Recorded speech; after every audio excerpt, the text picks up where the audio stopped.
a couple of administrative announcements before we get started again. Up here in the front, we have copies of the budget in case anyone wants to take those, home with them. And okay, so the audited financial statement is what's up front. In addition, later, in a few minutes, we're going to get into some of the motions that came up from the membership meeting. There are the copies of those motions up here on the table also. So when Alan Priest introduces those motions from the floor, he's using the same piece of paper that's up here on the table.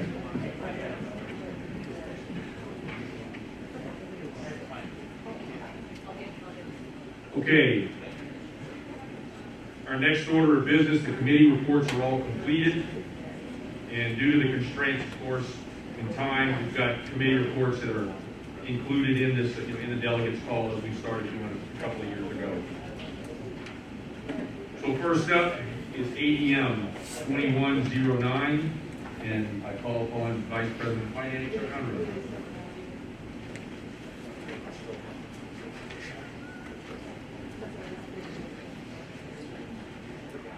2109 is about our audit committee. The audit committee will play a very important role in the future, as in the past. And the recommendations we have, and that we'd like you, that I've nominated for the audit committee are Alan Priest, John Haskell, Randy Bauer, and myself.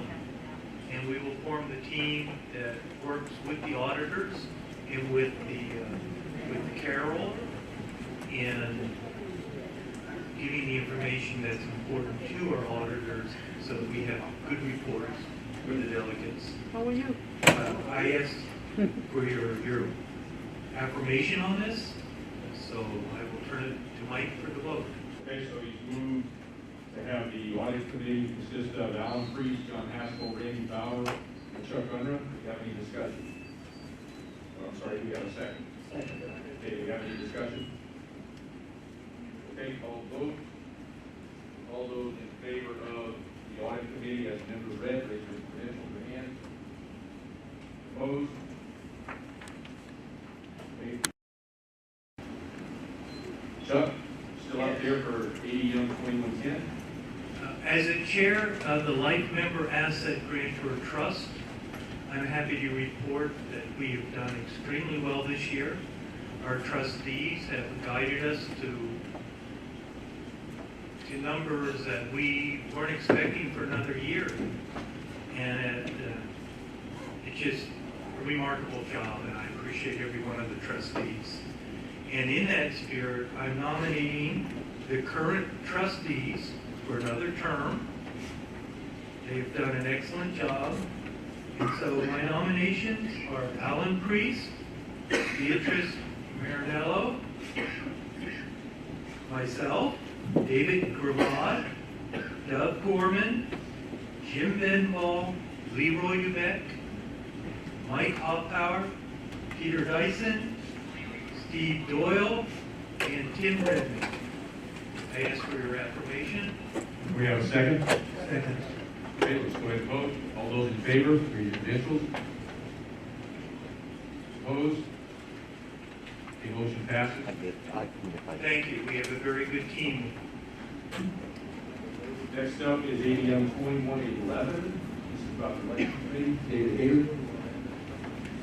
I move that the following people be appointed to the election committee.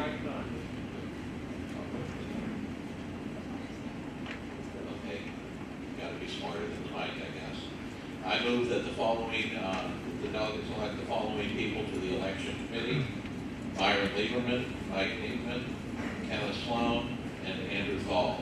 That is essentially the current incumbents with one replacement, Mike Aikman, joining the committee and replacing Ken Ballou. Second. We have a second, and we have a vote on the members of the election committee as read by David Hayter. All in favor, raise your hand. Aye. Opposed? Motion passes. Okay, moving to the next page in our booklets on page 5, where's Guy? come forward and make a motion for the bylaws committee, and Dan, if you can show the bylaws committee members, okay? So attention to the screen that's got the list of proposed bylaws committee members.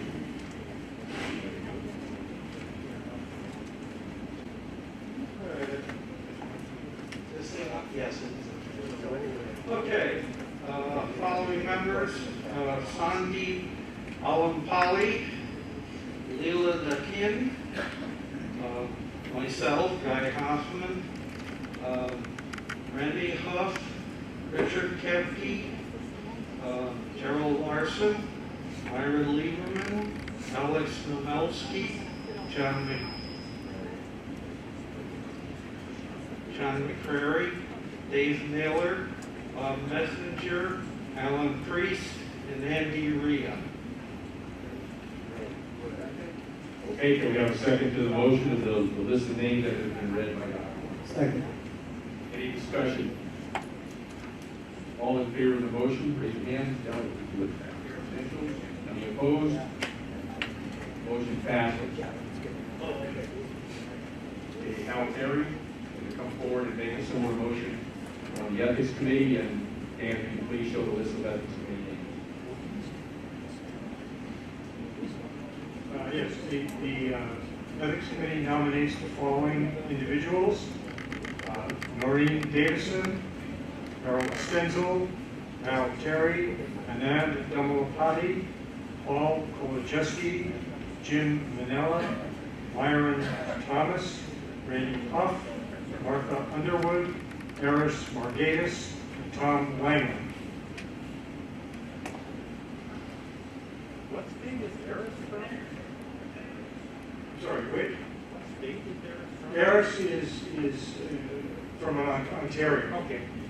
He is a U.S. Justice member and he's a very active director of U.S. tournaments. Okay, Al has made the motion that the list of members that are shown on the screen be appointed as by the delegates as ethics committee, members of the ethics committee. Do you have any discussion? Okay, all those in favor of the motion, raise your hand. Opposed? That motion passes. Okay, we're going to resume now with Robert's Rules of Order according to Steve Boyle. There we go. Okay, so now we're going to get into the new business, if there is no old business. Mike, what you got? I was getting ready for For this week, okay. So Alan Priest is going to come forward and bring up two motions that were made by the members at the membership meeting yesterday. And you should, if you don't have it, there is a handout that's up here on the front desk that lays out what the specifics are of that motion. Maybe, Dan, maybe you don't pass on each of the tables too. I'm going to read this motion from the membership meeting on the additional delegates just to get it into the record. Okay. All right. This is a motion that was passed at the membership meeting, so we're just reading it here to get it into the minutes of this meeting.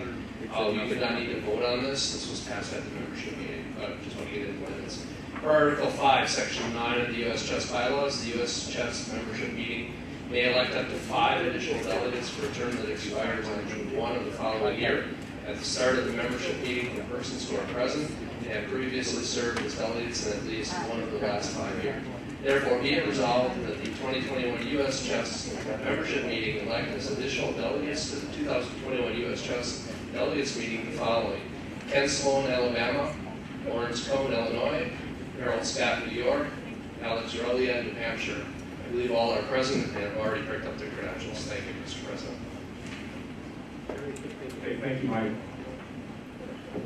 Okay, I turn the floor to Mr. Priest. The bylaws do provide that the membership meeting, which was held on Friday afternoon, can advance certain motions, should the membership meeting choose, to the agenda for the delegates meeting. There were a couple of motions that were presented at the membership meeting that passed. That handout, as Mike mentioned, is up here on the front table. This first proposed bylaws change passed 23-1. at the membership meeting. I would like also to, before we get into any discussion of it, to point out that because both of these motions are bylaws changes, and they were not in the advanced agenda, that they require a 2/3 vote to pass. The first motion, I'm not going to read the details, they're on the screen. In essence, what has happened is that the European Union and the great state of California and additional states are passing more extensive online privacy laws that require further protection of participant data than we have been doing necessarily. The main place where we have not been doing it is in our governance system. Because once a person is running for the board, they have, under the current bylaws, the ability to request from the office mailing lists of registered voters. And if you request one of those lists, you get everybody's name, everybody's address. So council has advised the executive board that this practice is in violation of current European Union and California law. And yes, we have U.S. chess members, voting members who reside in Europe. We allow that to happen. So we have to do something. What council has advised essentially is to change our program where if you are a candidate, what you can do is request a mailing, and instead of getting mailing labels in a list, you provide your mailing to the office. It will go to a third-party mailing house who will handle the mailing for you. The candidate will have to pay for the mailing, just like they have to now, but they will no longer get a list of mailing labels. So that's the major change. It involves changes to Article 6, Section 5C. It also involves changes to Article 6, Section 5, subsection D4. So those are, the first one deals with nominating candidates, the second one deals with writing candidates. So, in essence, what this does, it allows the executive board candidates to purchase and instead of receiving mailing labels, receive a mailing at their expense to the registered voters, and that mailing will be managed through a third-party house through the office. My question. Can candidates still request a list of voting member names? Online. Is it? I think there is a list of people who are registered to vote. There's no contact information. Yeah, right. But I think you can look at an individual member and see whether they're a registered voting member. You can in fact do that, and there are lists that show who has voted in each of the elections. Those are actually available online. They don't violate this because all they list their names.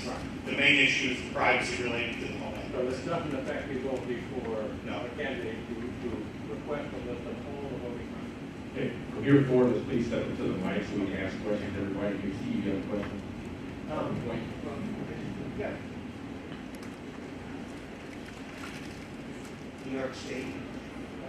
I didn't notice in this an effective date, so is there a default effective date for all these things that are not otherwise specified?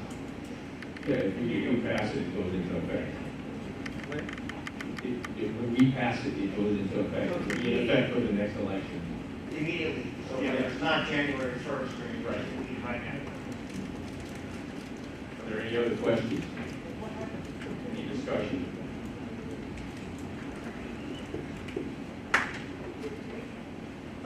Recognize David Day.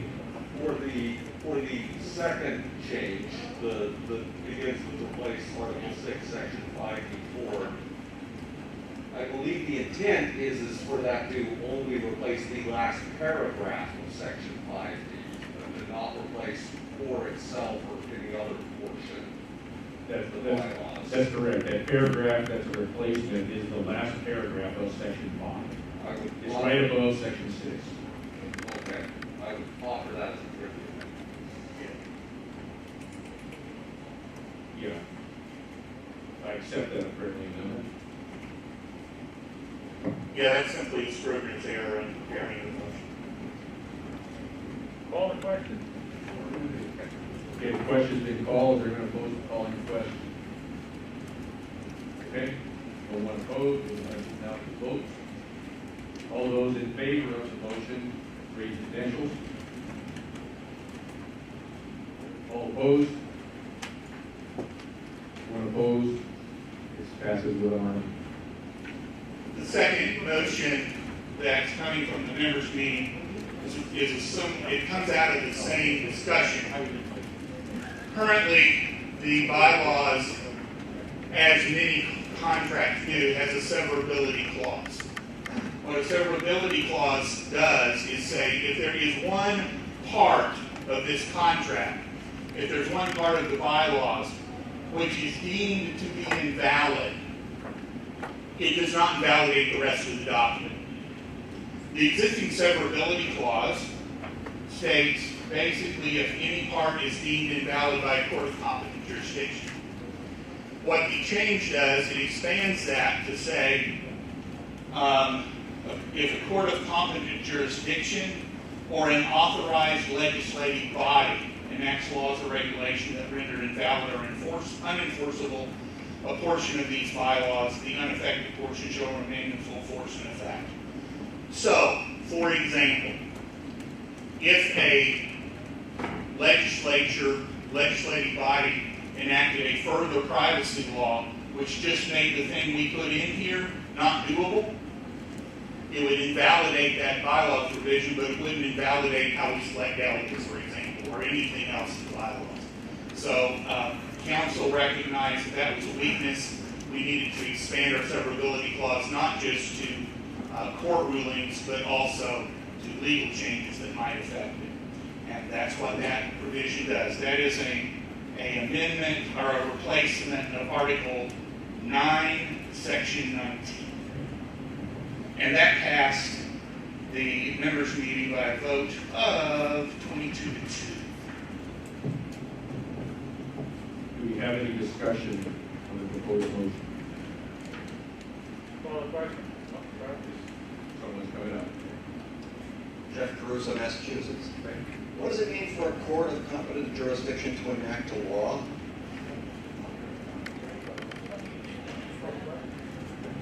Obviously, a court is not going to enact the law.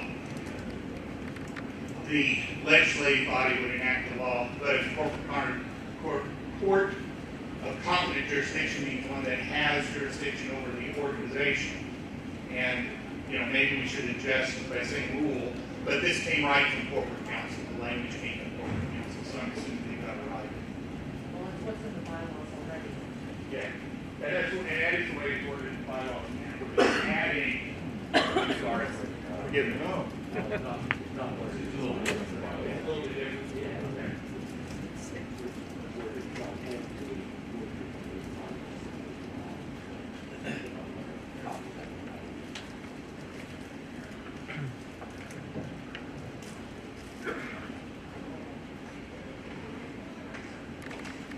All right, so in reference to that,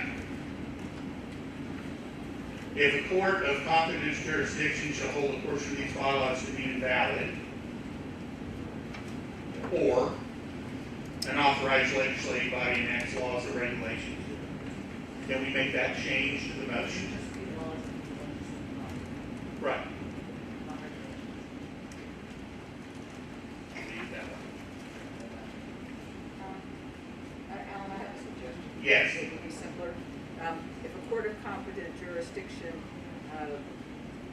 determines or an authorized legislative body enacts laws, blah, blah, blah. If a court of competent jurisdiction determines, Rules or interprets would be great.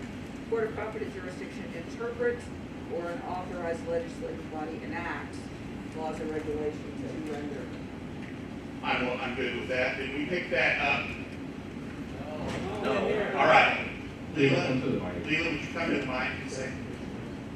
I didn't think you did. Go ahead.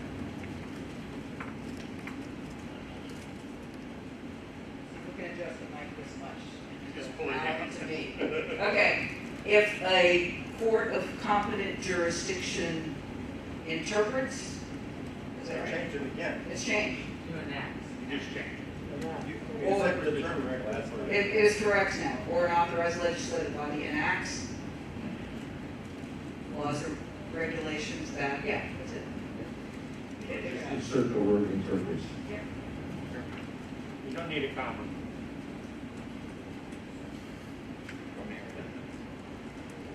That's accepted as a friendly amendment. Is there any other discussion on the amended motion?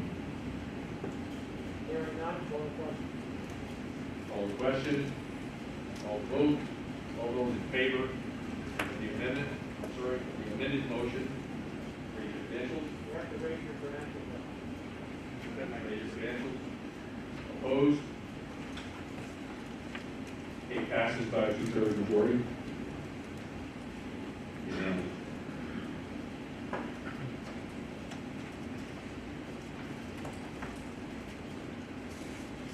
Okay, now we move into the new business, and first on the order of business is ADM 2112, sponsored by Executive Board Member Randy Bauer.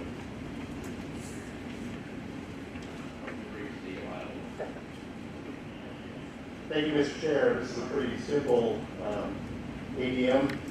Those of you who participated in last year's special delegates meeting, I feel your pain.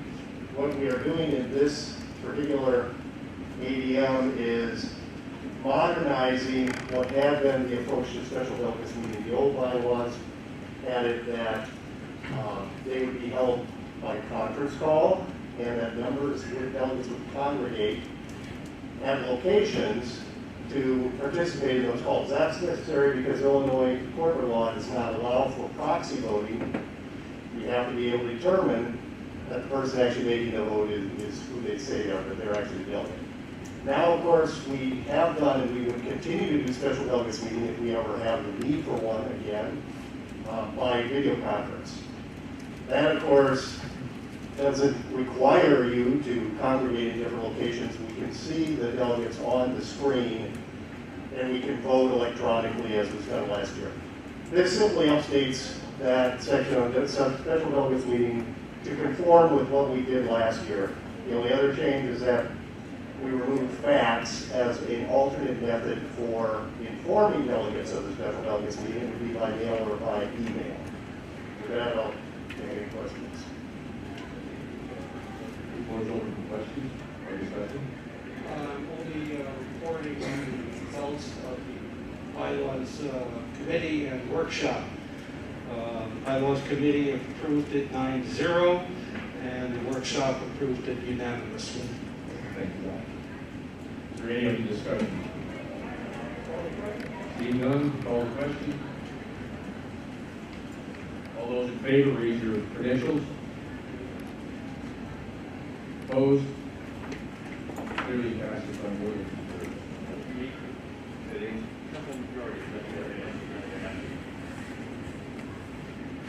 Next up is ADM 2113, sponsored by multiple people, including Wayne Barber.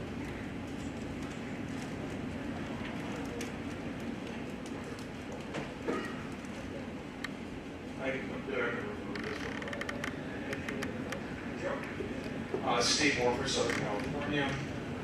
Move the U.S. Chess Federation, U.S. Chess shall sanction and organize an annual tournament of state champions of the disabled, which offers an online option. The intent of this motion is to allow enough time before implementation so the appropriate bodies can weigh in on this, and aesthetically recognize some planning is involved. Point out that FIDE's been running tournaments for the disabled for a number of years now, and they've also studied it. So we think there's plenty of information available to begin thinking this through. We'd just like to get it started.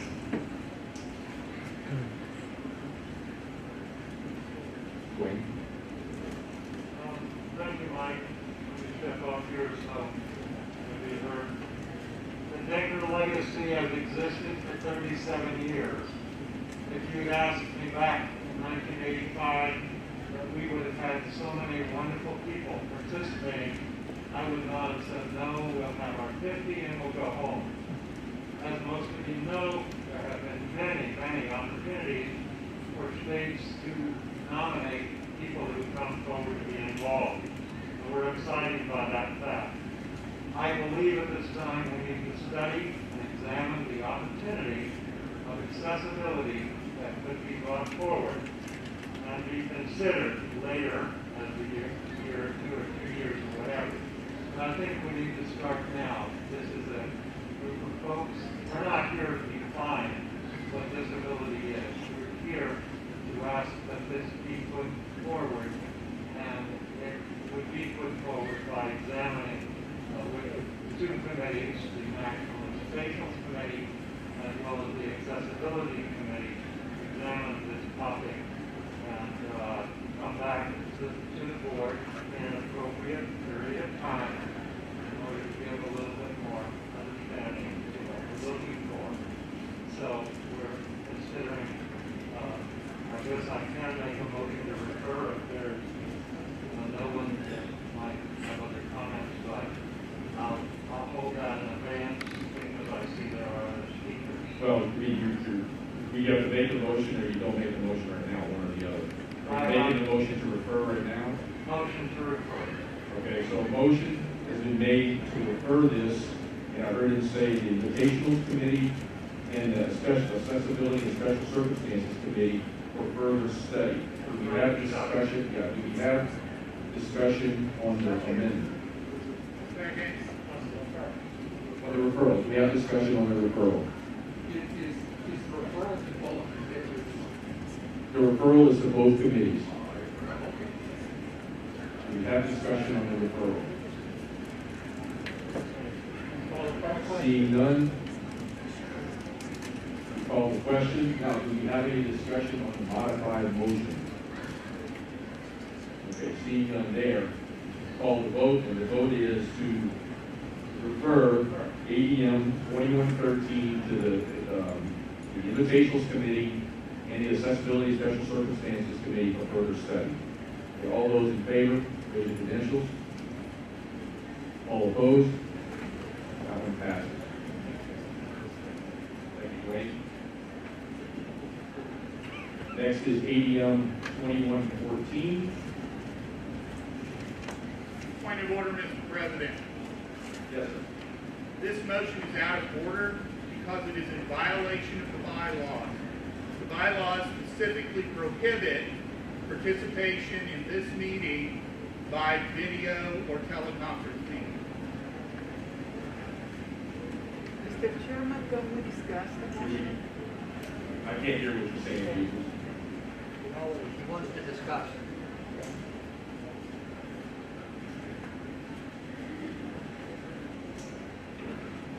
Thank you.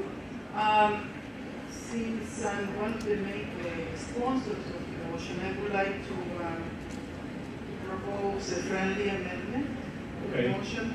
And I think it will be also useful to discuss. When we submitted the motion, we were not aware that there was a law regarding this specific point about, doing meetings online unless it's a special meeting. So basically, the friendly amendment is to create a task force to study and issue a report with a recommendation regarding the possibility of having delegates attended remotely. And the main point is that now with the pandemic, this is a humanitarian motion aiming to accommodate senior citizens and people with existing medical conditions. But I became aware now that basically we can offer this, if we offer this option to everybody, all the delegates, it will be feasible to do this. So it will be important to discuss and get the sense of the delegates about this motion. Okay, so I understand you want to refer this to study by a task force. Okay, so correct. Yeah, create a task force to study and make a recommendation to this body. Who appoints the members of this task force? The board, of course.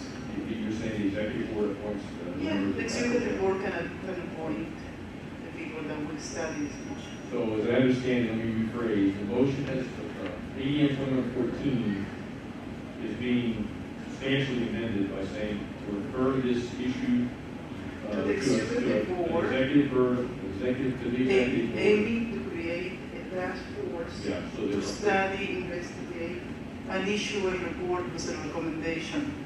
okay, can you pass those words over to Dan, please? Dan? To Dan Lucas.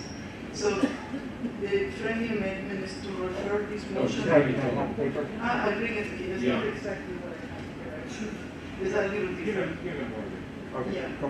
To refer the motion to the executive board, aiming to create a task force He that wants you to bring will. it to you in writing so you can write Oh, it. yeah, I would write it. Yeah. Okay, so what we're gonna be discussing is the referral to the executive board, and for the executive board to create a task force to study the matter. That's what we're discussing. Steve Morford, Southern California. I simply rise to indicate my support for Beatrice's motion. Thank you. James E. from California. I also support the motion. I would ask Beatrice if she would accept it. The friendly amendment be amended to include a recommendation that the executive board appoint a task force consisting of the makers of the motion. You can't do that. That's, it's just recommend. Can't recommend. No, you Can't recommend.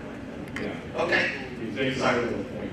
Of course, we will take, you will take into consideration who recommends the motion.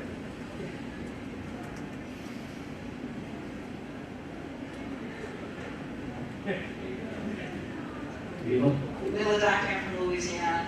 I support the motion as amended. I think it's extremely important that we consider the practicalities of hybrid meetings and that we not simply reject the idea out of hand. I know that prior to arriving, there's been a lot of discussion of this because there was an unfortunate and aggressive email sent by someone who was not the maker of the motion, and a great deal of prejudice against the motion was developed as a result of that. I think, as I said in the bylaws committee meeting, it's important that we all consider the validity of the reasons behind the motion, and there were several, the pandemic being only one of them. There are other issues to consider here, including the travel costs of delegates from some jurisdictions to arrive. For example, this year we're very fortunate to actually have the delegate from Alaska in attendance. I know that many of you were able to drive to the meeting or pick up a plane ticket for a couple of $100s to be here, as I was. The delegate from Alaska spent over $1,100 to fly to this meeting. And those are the kinds of considerations that I think need to be taken into account. It's the reason I support the motion. We want to be an egalitarian body. We want anybody in the chess community to have the opportunity to participate as a delegate. And that means that we need to take into consideration things like distance and cost. And these are the kinds of things that a task force can carefully examine. Obviously, there will be costs to the Federation if we decide to do it, because there'll be the cost of setting up for hybrid meetings, but those need to be balanced. We need to consider, should the national organization take on that cost, or should we leave it to individual delegates from remote locations to have to bear the cost of traveling to attend? So I very much support the motion, and I hope everyone will carefully consider it, and the task force will do the work. Well said. Okay, we'll remind everyone we're speaking to refer the motion to the executive board on a task force. That's what we're discussing. So I'm just saying that Thomas Webb is not here to show support, but as the alternate, we do show our support for the referral. Okay, the mic in the back. Yes, Ernest Flick, delegate from Virginia, observing this consensus that Tim Justice is not here and seeing nobody at the event spot, I call the question. Okay, the question has been called. Is there opposition to opposing or to calling the question? Seeing none, we'll vote now on the motion to refer this to the executive board to appoint a committee for further study of this. All those in favor? Opposed? That passes by.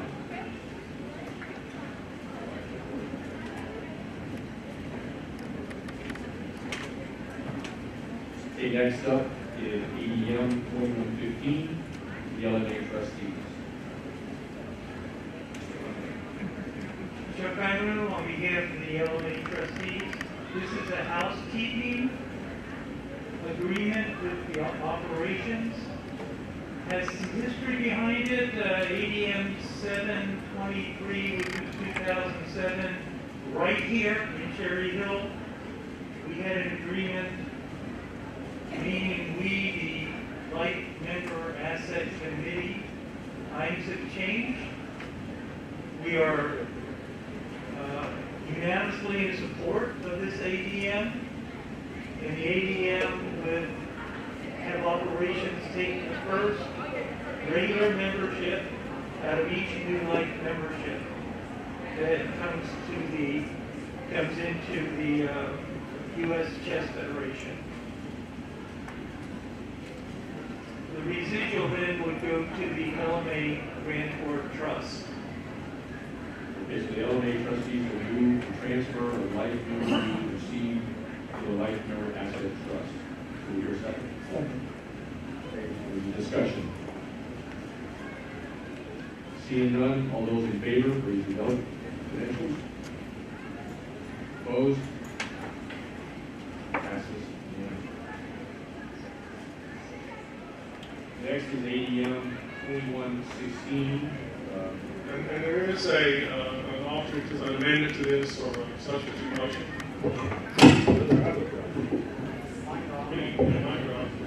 I'll read it. The U.S. Chess Federation will initiate a state Zoom conference consisting of the executive director of U.S. Chess, the U.S. Chess Board liaison to the Scholastic Committee and Council, the Scholastic Committee and Council, and the Scholastic coordinators from each state affiliate. The mission of the Zoom conference is to be an additional source of ideas and resources to the Executive Board, U.S. Chess Office, U.S. Scholastic Committee and Council members, and matters to deal with Scholastic age members of the Federation. As the second, I would like to speak to it just briefly.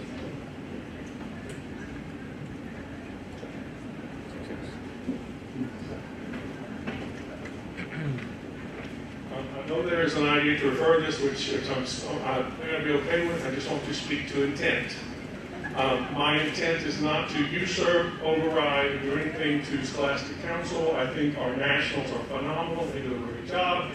We're raising all kinds of money for the top 5 to 10% of our kids. We're offering all kinds of services to the top 5 to 10% of our kids. The 90% of the kids the ones I teach and the ones I do, I'm at some of the lowest test score schools in Tennessee, care nothing about nationals.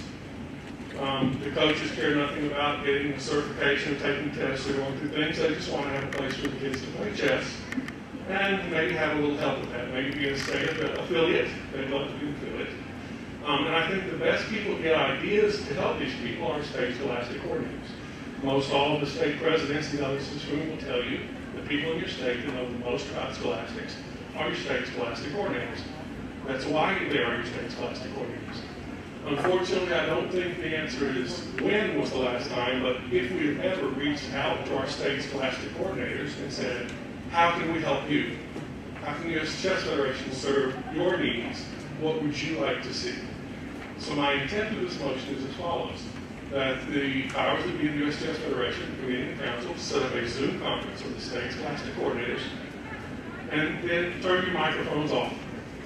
The only thing you say to the state scholastic coordinators is give us the ideas you would like to see. Tell us ways you would like the U.S. Chess Federation to help you and your scholastic members in your state that are the 90% that do not participate in national events and tournaments. How can we help you? What can we do for you? Now, at the end of that, when you listen to those ideas, then you can say, here's some ways you can help us. And I want those ideas, I'd like to have those ideas listened to. And then maybe the Scholastic Committee get together and talk about some of those ideas and say, hey, how can we help with the help of the scholastic coordinators in the state? I think that'd be a wonderful way to gin together the scholastic coordinators and involve them in our scholastics, the 90% that are in nationals, in our national talk about chess and education, chess in schools. Sometimes the best businesses know you got to get a can, but I'll never request that. But when you open that can, some worms will come out. But the best people tell you those worms, the squiggly ones, are the ones that catch the best fish. So if I just want us to open up and get some ideas from our states and our scholastic coordinators to help us be better at servicing 90% of the kids that don't participate in national. Chris? Yes. Okay, so, this is second, David, let me clarify. Yes. So this is brought forward as a complete replacement for Yes. 2116 Yes. that is in your delegates hall. Right. That's And it the should piece be of a paper, problem. that's the piece of paper we just passed out. That's on the It was screen. on the screen. The original intent was just to get some input from our, some other scholastic folks. The Scholastic Committee and Council, again, does a great job with national type law now. I have a national shirt on, so I just want some information, some ideas for us for the rest of the kids. Okay, David has a point of view. Would you accept the friendly amendment, to replace the phrase the executive director of U.S. Chess with the executive director of U.S. Chess or her designee? Oh, certainly, yes. Point of information? Yes. Say one-time call, annual call, quarterly call? To me, this would be up to that group. It could be a one-time thing. My thing is, I think you'd like it. It'd be a wonderful resource to do it quite often because you're using those people out in the field, your scholastic coordinators. And they're helping you, you're helping them, you're getting a sense of what the state's want. As a sitting member of the Scholastic Council, we discussed this motion and agreed to replace it with Chris.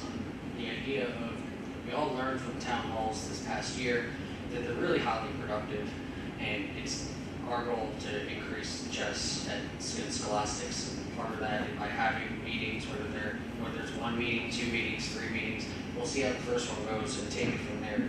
But working with the state scholastic coordinators seems to make sense. I offer to refer this motion to the executive director, executive board, and to the Scholastic Council with the power to implement. And I'm all for that. Okay, we get it. So what's been made is a motion to refer this to the executive board, executive director, and scholastic council, giving the executive board the authority to implement. Is that correct? Do we need to pass the amendment first? No. Well, it's a substitute. I accepted it as a friendly amendment. Is there any discussion on the substitute motion as amended? You don't need to come. I would like to speak to this. I mean, I guess there's a parliamentary. That's fine. Just the microphone.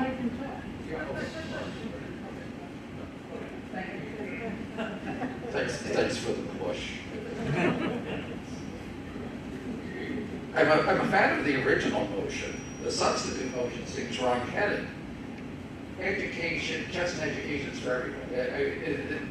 The fallacy here is that education is for Point of order, we're discussing a motion to refer, Mr. President.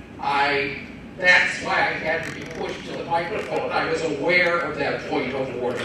Okay. Can I step in just a second? This is the Well, wrong point of order. I got the microphone. This is the wrong substitute motion.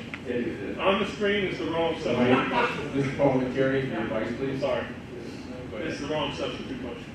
Well, first we need to make sure we get the right. Yes, so Ken, you should have a second one that takes out the word chess and education. I sent that to you last night.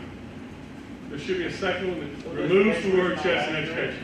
While he's working on that, I will point out that during a motion to refer, discussion of the underlying motion is in order. That's my fault. The motion as amended removes the words chess and education. And the first amendment did not include the entire Scholastic Committee and Council. This motion includes the entire Scholastic Committee and Council. It just removes the words chess and education so that there's no confusion there about what this is for. This is not for chess and education. It's to get ideas and work with our scholastic coordinators. Okay, so to put us all on the same page here, your motion, as you've completely replaced it there, is to be, you want your motion referred to the executive board and the executive director and to the scholastic council with authority to implement. Yes. Now, is that the real motion? I don't know.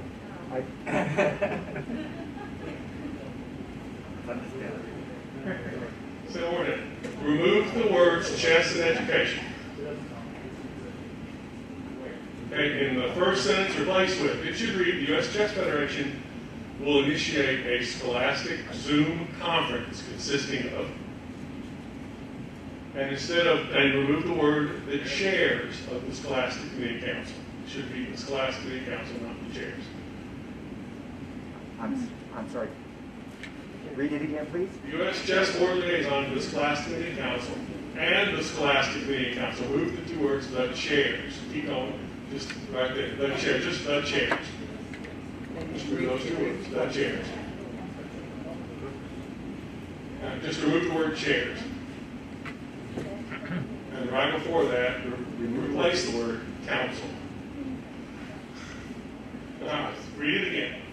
The U.S. Chess Federation will initiate a state scholastic Zoom conference consisting of the executive director of U.S. Chess, former designee, the U.S. Chess Board Liaison to the Scholastic Committee and Council, and the Scholastic Committee Council, and the Scholastic Coordination of each state.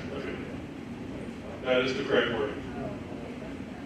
It removes chess and education from it. And it includes the entire Scholastic Committee and Council, not just the chairs of the Committee and Council.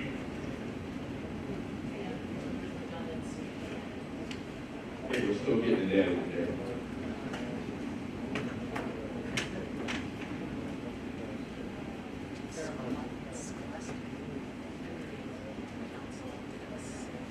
Okay, while we are doing the editing, is there a discussion on the motion?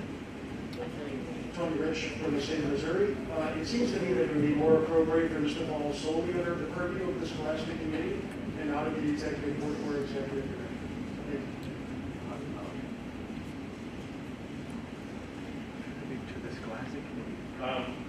If this sounds offensive to anyone, it's my poor use of the language. The reason I don't want it referred just to the Scholastic Committee is because if the Scholastic Committee was going to do this, I think they would have already done it. This is something I would like to see done, which is why if it's going to be referred, I'd rather be referred to the board with the understanding that it will be done. If there's not an understanding to be done, then I'd like it to be voted on so that it will be done. Because to my feeling, we have not met the needs of those 90%, and the best way is for our scholastic coordinators to get out of these. Against my name, Ray.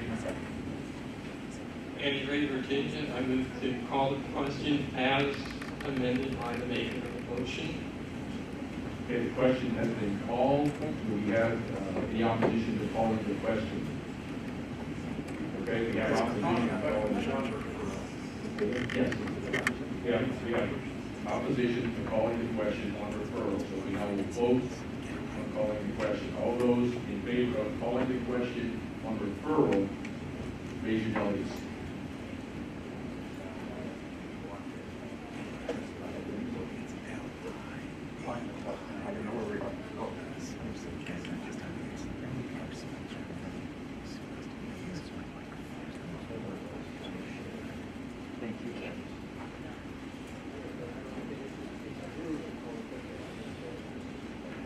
Okay, all those against calling the question on the referral? It is more than 2/3, 37 for. Okay, so the question on the referral has been called.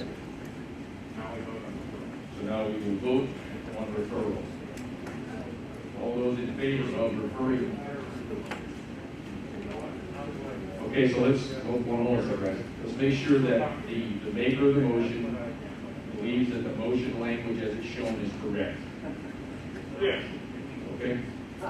Okay, so now, all those in favor of referring this as amended, raise your delegate's hand. All opposed? Okay, that passes. Thank you, Chris. Okay, next is ADM 2117. We have one following from Jordan. Point of order, Mr. President. Yes, sir.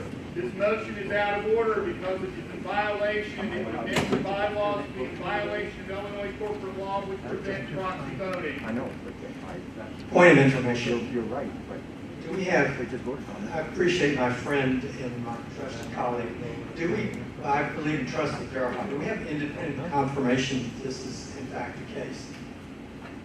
Has staff studied this, or has do we have someone knowledgeable in Illinois corporate law who would be able to tell us one way or the other? Mr. President, this almost came to litigation about 20 years ago because this body was engaging in proxy voting using alternate delegates, which is why the language was changed to require things like delegates who have not shown up have been deemed to resign so that alternates became the official delegate. This is well-established understanding of Illinois corporate law. I'll take my colleague at his word. We have a substitute amendment, which I will take as friendly. I do have an amendment to this. I think that will resolve that. I sent it to Dan for 2117. It reads, without objection, if we can make one change, Dan, without objection or with unanimous consent vote by the governing body, a properly credentialed delegate may yield their delegate time for the current motion under consideration to a properly submitted alternate delegate from their state contingent not seated on the board of delegates meeting floor. The alternate delegate will not have voting privileges. We just need to change Dan that where it says with a 2/3 approval, change that to unanimous consent. I'll accept that as a friendly amendment.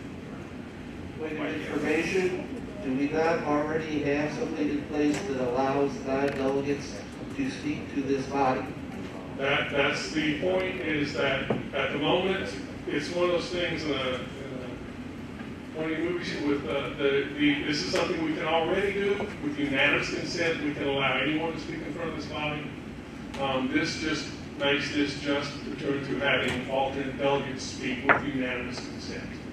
And with this, I don't believe does anybody can do this. So, Mr. President, if Robert's rules already provide for this, since this body can already do this, there's no reason to pass this motion, and there's certainly no reason to put it in the bylaw. Then it becomes going to be a motion to refer to the executive board with this amendment, because I think I like the idea, to speak at this, I like the idea of alternates being able to speak in front of the body. I think that voting is not the important thing. If someone's going to vote different from me, I'm not going to tag in. I'm going to let them speak because they're going to vote different from me. But the idea of an alternate delegate who's here would like to speak on something they're passionate about, I think is an important thing. And this would allow an alternate delegate. Now, I don't know about I know if we put it in here, then it allows us to do this, we know it, and it's the without objection. If as a body we decide without objection from the beginning, then an alternate delegate can come and speak just on that motion, but they can't. So. If the alternate delegate can speak anyway with the permission of the body, why is this necessary?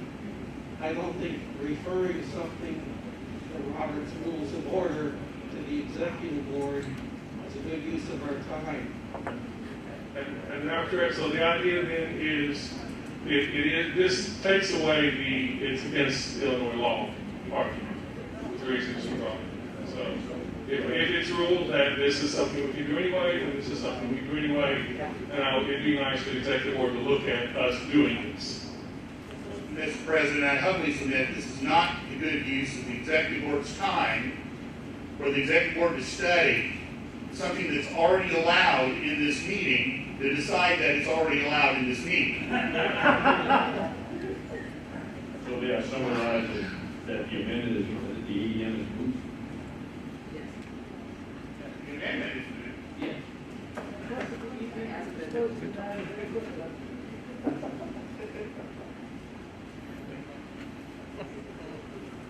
Say that there has been a lot of discussion in the bylaws committee regarding initiatives such as this. I would move that we refer this motion to committee to study, to the bylaws committee to see if there are other ways of involving.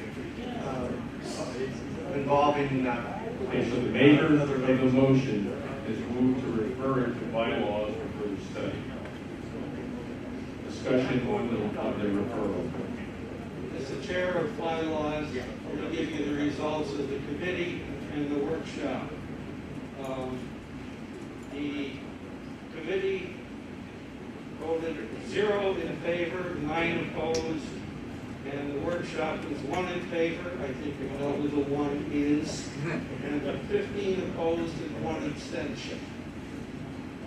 I don't want it referred to us. Understand from my colleague. I stand for leadership development. I stand for infrastructure development. We need to rejuvenate our leadership here at US Chess. I would suggest that everyone here bring a mentee to our governance process to do it.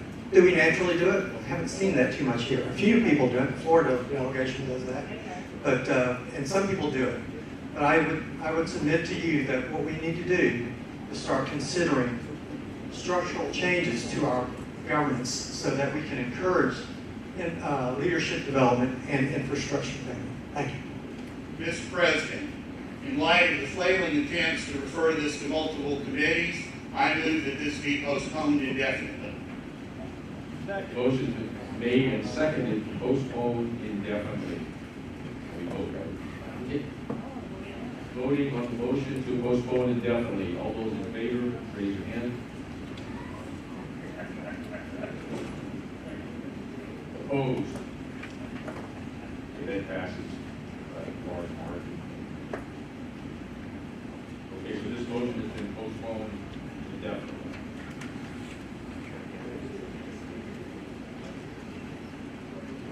ADM 21-18 is about Wait, Bauer point of order. correspondence check. I'm sorry.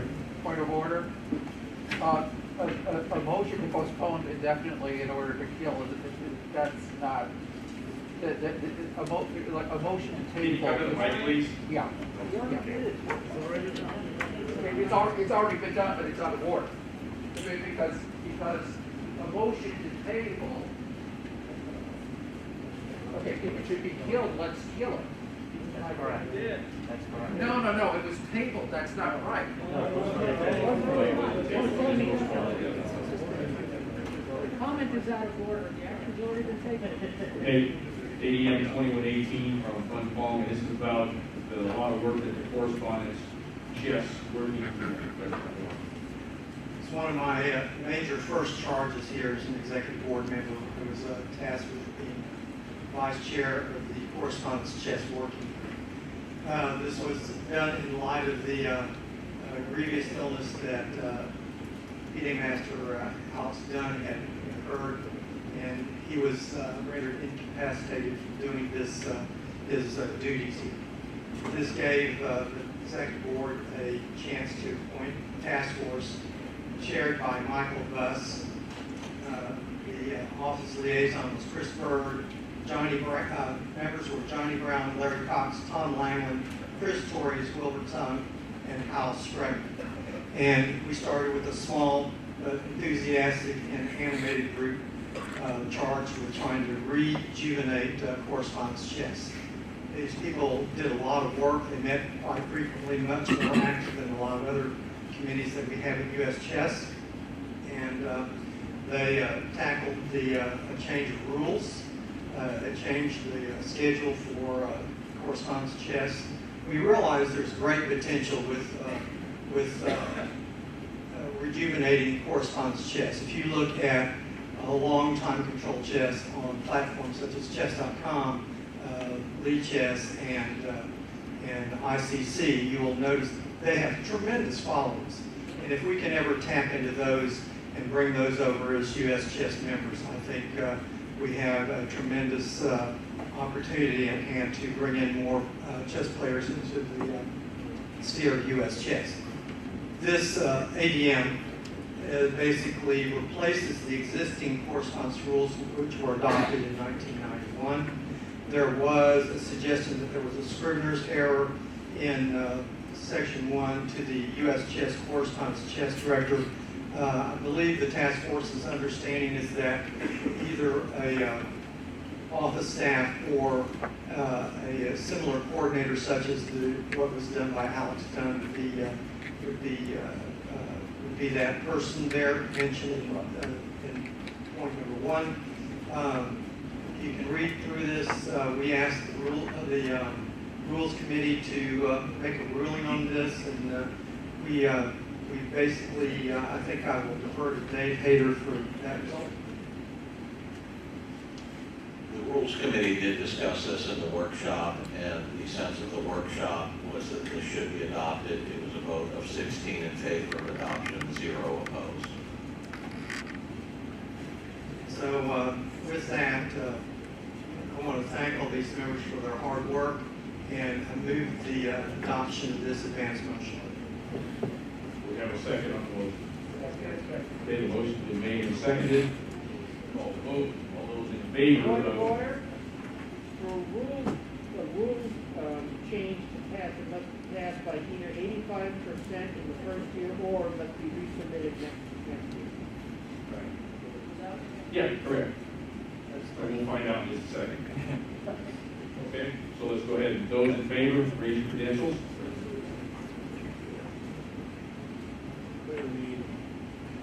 Those opposed? Okay, I think we have 85%.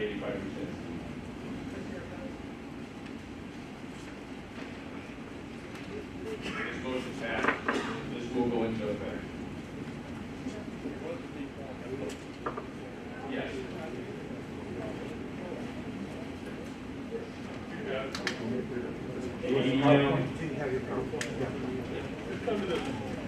ADM 2119. This is one following the title of this motion is called sections.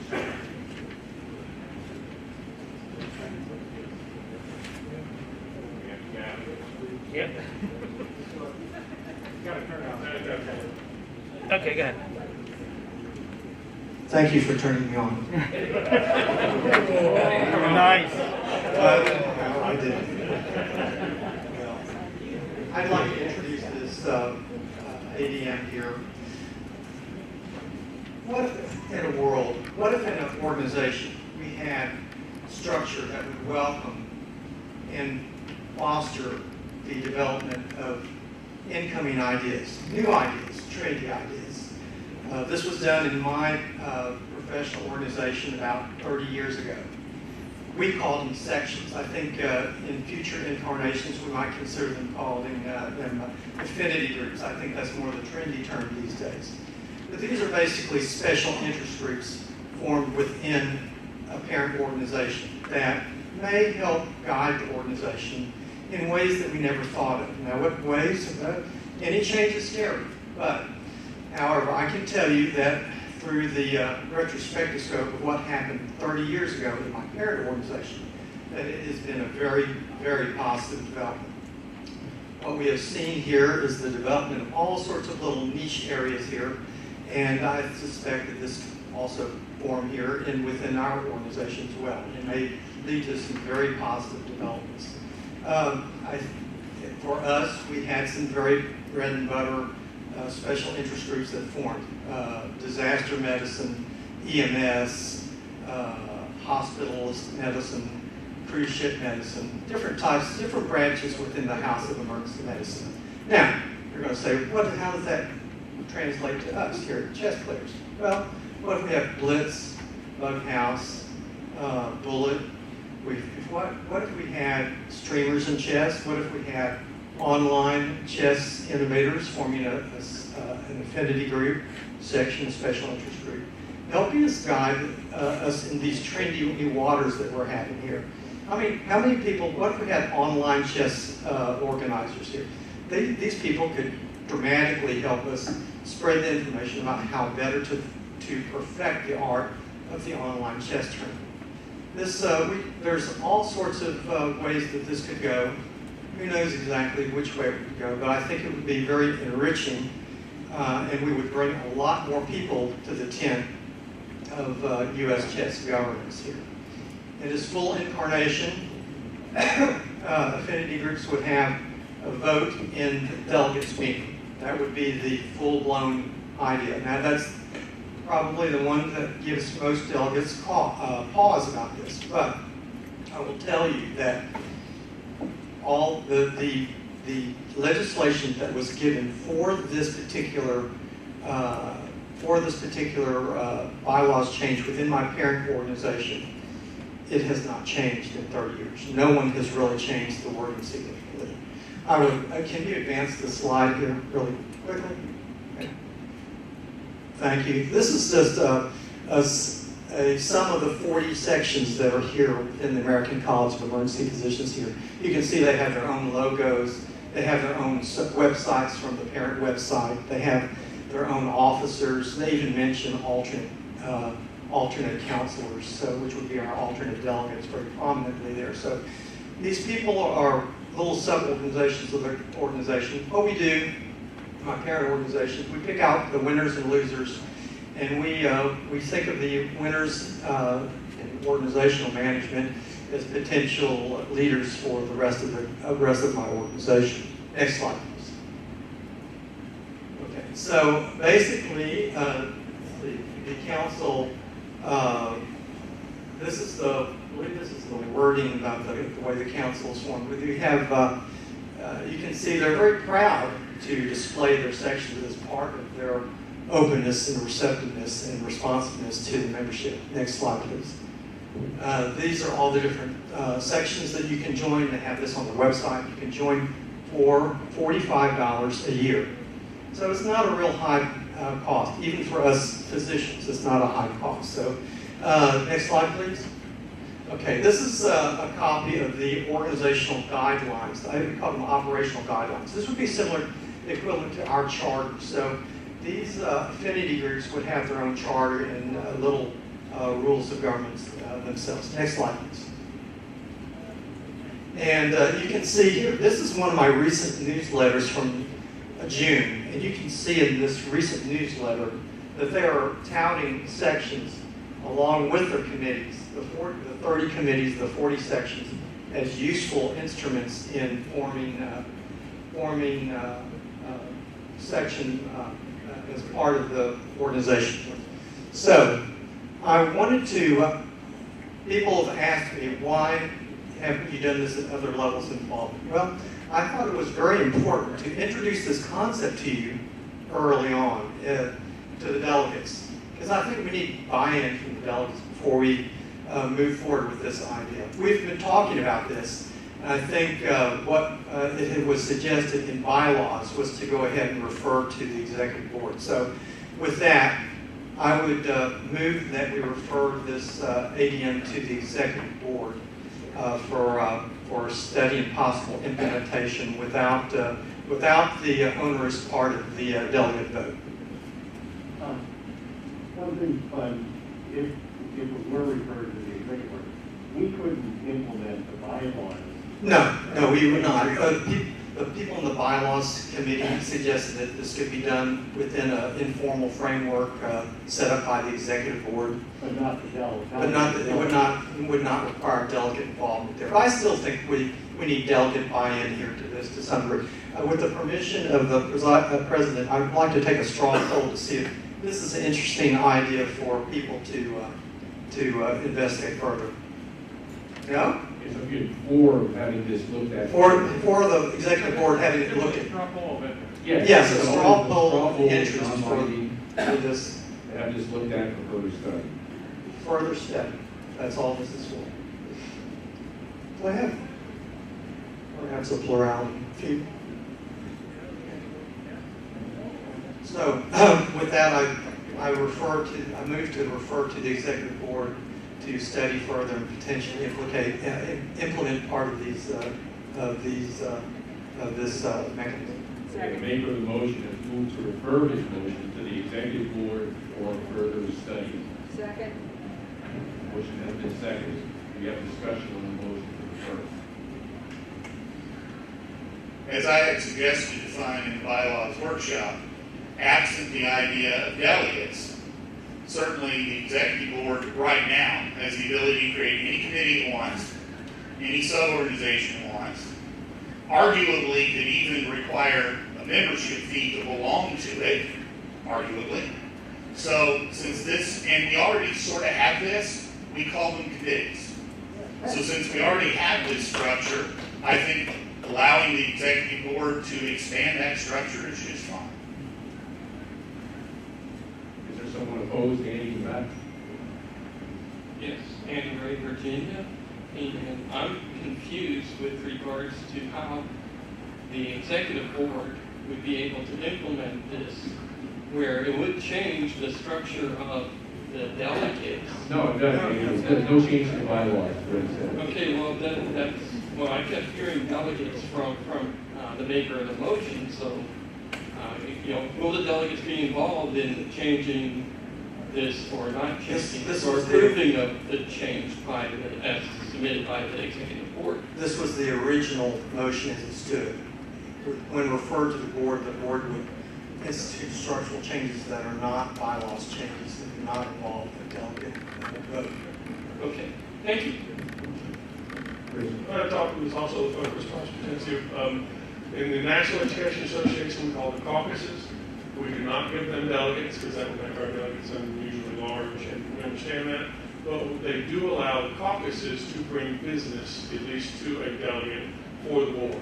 So I would suggest, as you're looking at this, if there's an interest group, allowing them to at least suggest business for the delegate committee if they can find a delegate. Because they can do anyway, but it's something to look at when you consider.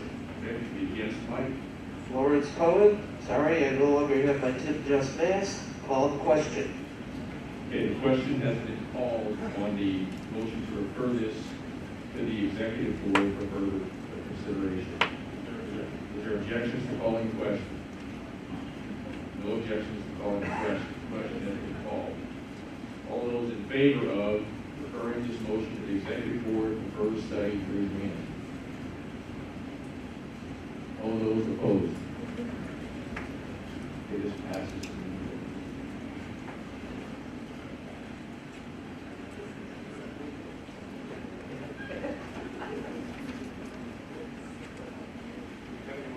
Yes, we do.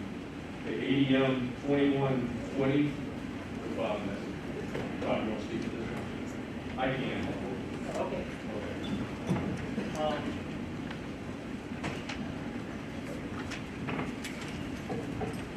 Essentially, the purpose of this motion was to take things that were in the DACI that discusses the state affiliate responsibilities and move that into the bylaws. And it was discussed in the States and Affiliates Committee. We didn't really take a vote, I think, in States and Affiliates. Some of us became co-sponsors. It was discussed in the States and Affiliates workshop. 0 were in favor as written, 2 were opposed, 11 said it needs more thought. Then we considered it should be referred to the States and Affiliates Committee. 11 people in the workshop said yes, 0 said no.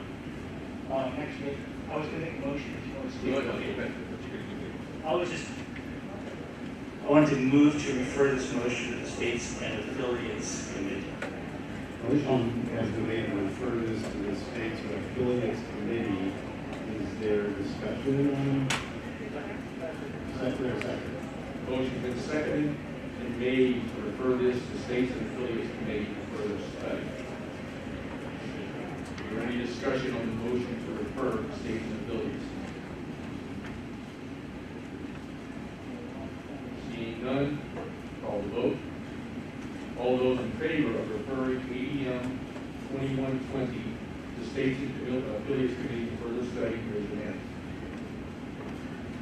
All those opposed? The motion passes to refer it to States and Affiliates.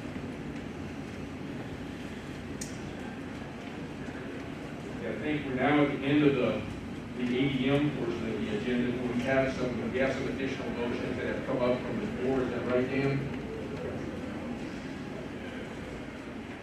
Which one are you putting up first? One from Jimmy or from Al Terry? Let's do Jimmy. Jim? Yeah. Okay. Go ahead and bring those two motions. Okay, so two motions have been brought forth from the floor by Jim E. So Jim, I'll have you come forward.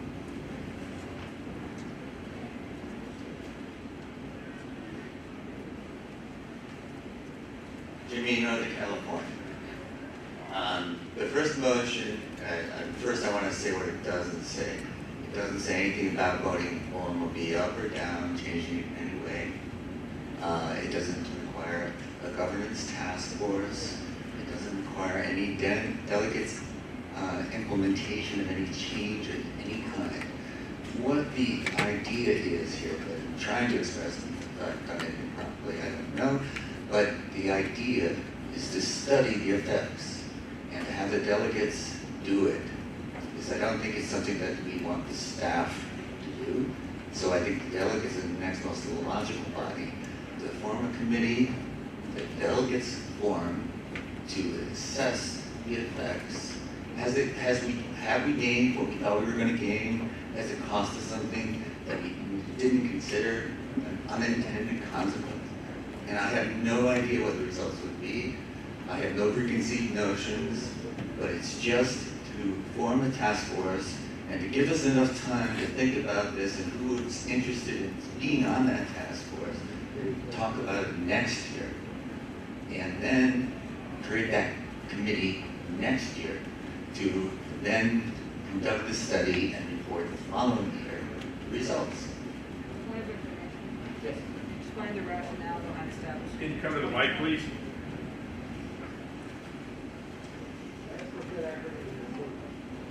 One member, one vote.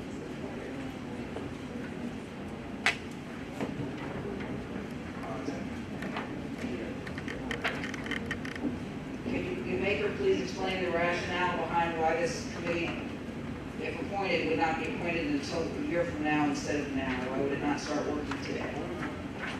Well, the reason it would start working next year is that I didn't want to spring something on people. I didn't think of this until the time for submitting APMs was over.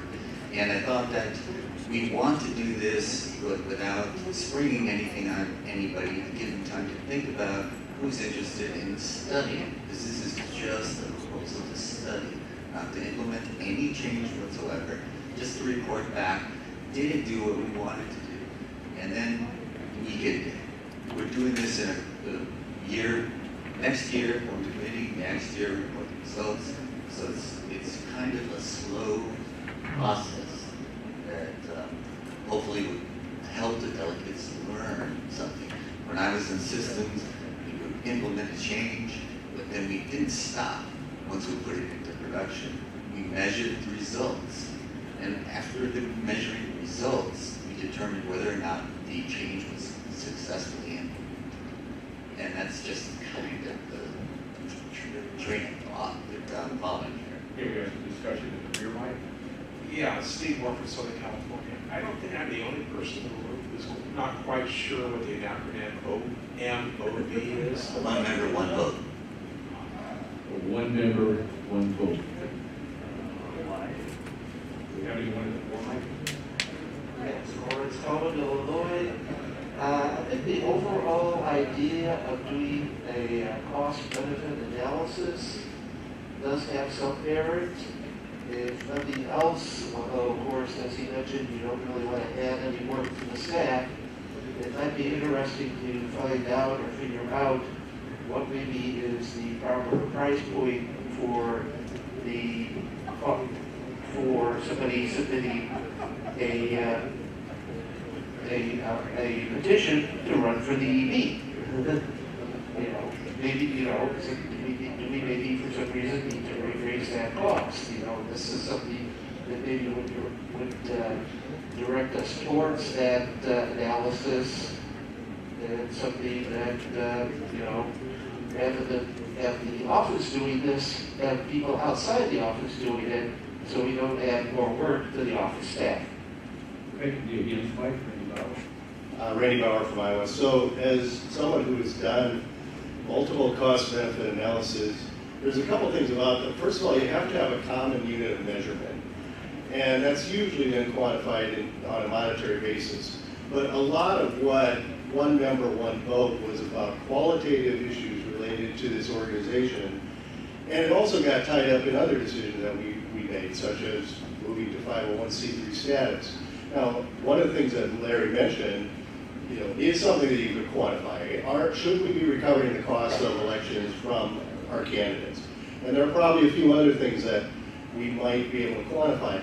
But I see this as such a wide topic that you are just going to be swimming around in a pool without more specific basis on which to conduct a cost-benefit analysis. So I would say, Jim, maybe you should perfect it for next year, and we could come back and consider it at that point in time.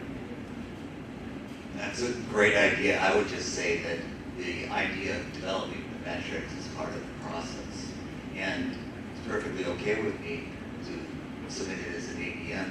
But as our board member Von Holland did, I'd just like the general consensus that this is my main point in bringing this up. Is this something this body is willing to do?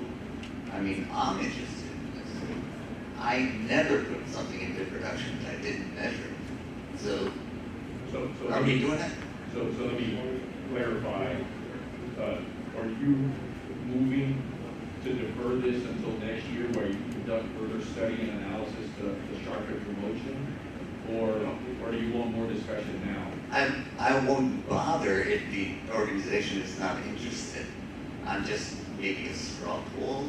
Is this something the body is willing to pursue? It's just a study.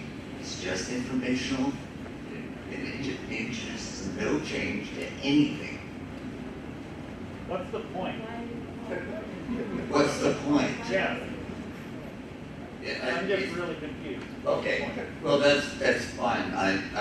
The point I thought I explained is when you make a change, you implement a change into a system, you don't just go, well, I'm done. At least I never did. You measure the results of the change and see did it do what I wanted it to do. And do we do that as an organization? It's called time loop.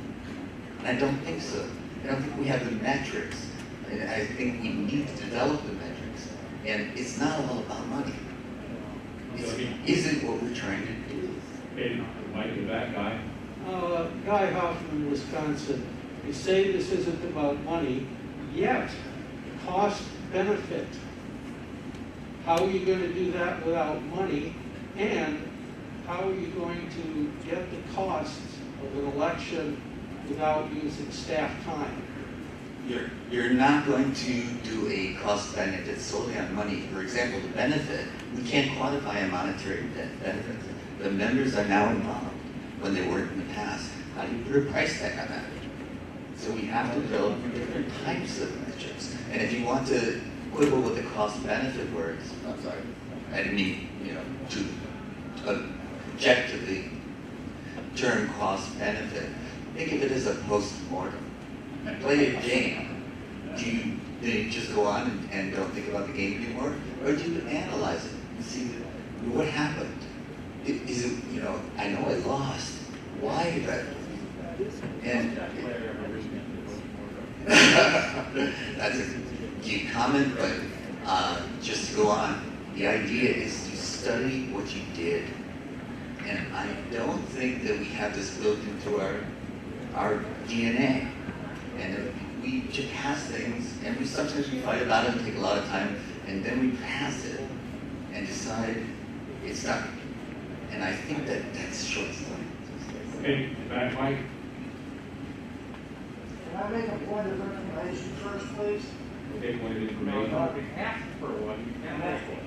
You say OMOV. We already have OMOV for the EE board. What are you talking about changing that? Thank you. This may be an issue of my inability to express language well. I'm not talking about changing anything. Jim Manella, Southern California.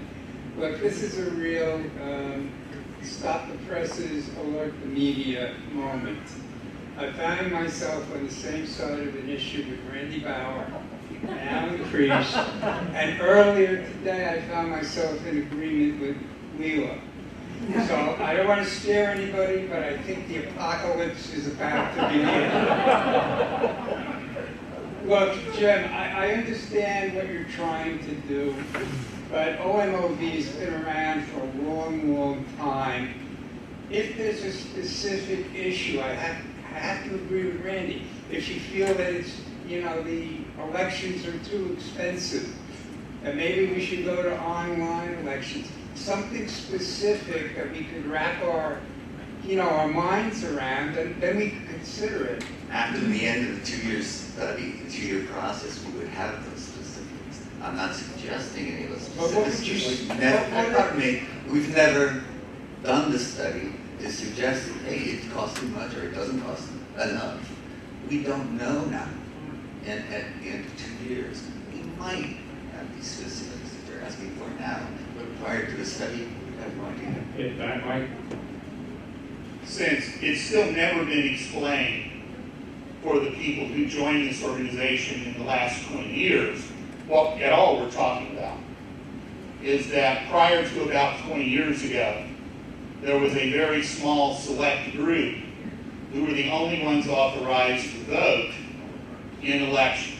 So the one member, one vote movement was to allow any member of the organization who was otherwise qualified. So it has been resolved over the years, you had to be over the age of 16. It has been added that you were required to register. At one point when this first passed, it was one member, one vote to elect delegates in each state. That has been changed to allow states to appoint their delegates any way they want. My point in going through that history is, for 20 years, we have been evaluating the effect of one member, one vote, and we have been tweaking it to deal with issues and unintended consequences and all of that. We have been doing this for 20 years. It's not necessary to have an additional study now. Guy? Point of order. Has this motion been seconded? Quick question. It's voluntary. Have you heard a second to the motion? We have a second to this motion, which is to cut this up here. Do we have a second? Yeah. Point of order. I think it's kind of, we've been discussing it. You're allowed to second it for discussion. Say that again? You can second it for discussion. Yeah. Okay, I second it to continue discussion if there is any further discussion. The only comment that I would make, and it's clearly there's no appetite for this, but we haven't been studying it. I think that I take strong objection to the characterization that we've been studying it. I have not seen any study, and none has been produced, in my opinion, that I'm aware of, that would tell us what the effects have been. So, but no appetite is all the information that I need. I call a question. Okay, the question has been called. I withdraw the motion. Okay, the motion has been withdrawn. Okay, Jim, you have a second motion? Yeah, I think that the board should get together and have a consensus that the president's message that's been appearing in the chess slide periodically is only done on a consensus basis. I'm a strong believer that the governance should not interfere with the chess slide electoral process. One day, if I get my act together to thinking again, I'll talk about moving our candidate statements to online and have a little blurb URL. Chess Life space is precious, and chess players don't care about the governance. And those of us who do care about the governance can look online for this information. Why take away from the magazine? Why tie the editor's hands? So, a point of clarification, is your motion to have the ED approve the message, or is your motion to remove any president's message from the website? No. The only thing is that they're going to put the president's message in Chess Life, in the print version. Have the board have a consensus to do that. Andy? Yes. Andrew Ray, Virginia, and I don't understand the matter of the president having to go back to the executive board for approval of their message.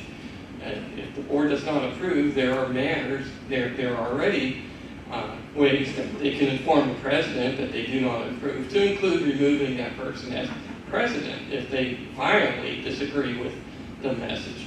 You know, the board voted that person as the president to express confidence in him, and you know, it doesn't take 12 months to decide that they don't have confidence in the president if that's necessary. So this is rather moot, in my opinion. Did we get a second on this before we can? Can we have a second on discussing this motion? I will second it.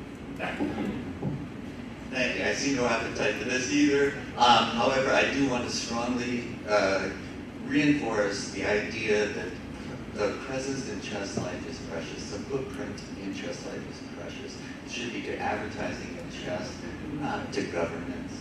And the idea that the president's message has to be heinous until he's removed, that's not the point at all. The point is to realize that our governance should be on the website. Point of order, Mr. President. Go ahead. This motion is out of order. 4, the responsibilities of the delegates as articulated in Article 5, Section 1 are: the delegate shall have the authority to amend the bylaws and the U.S. Chess official rules of chess, approve the annual budget, approve the sale of real estate owned by U.S. Chess, approve any borrowing secured by real estate owned by U.S. Chess, establish, amend, or revoke one or more trusts for the management of life and assets, and to appoint one or more trustees for the purposes of administering said trusts, and to supervise the ethics compliance process of U.S. Chess. There is nothing in that list for the delegates to interfere in the Executive Board's administration of the publications process of U.S. Chess.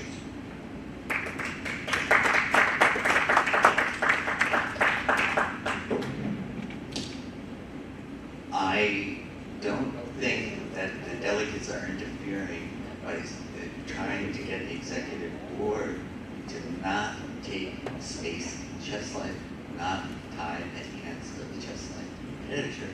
That is not an interference, it's the opposite of interference.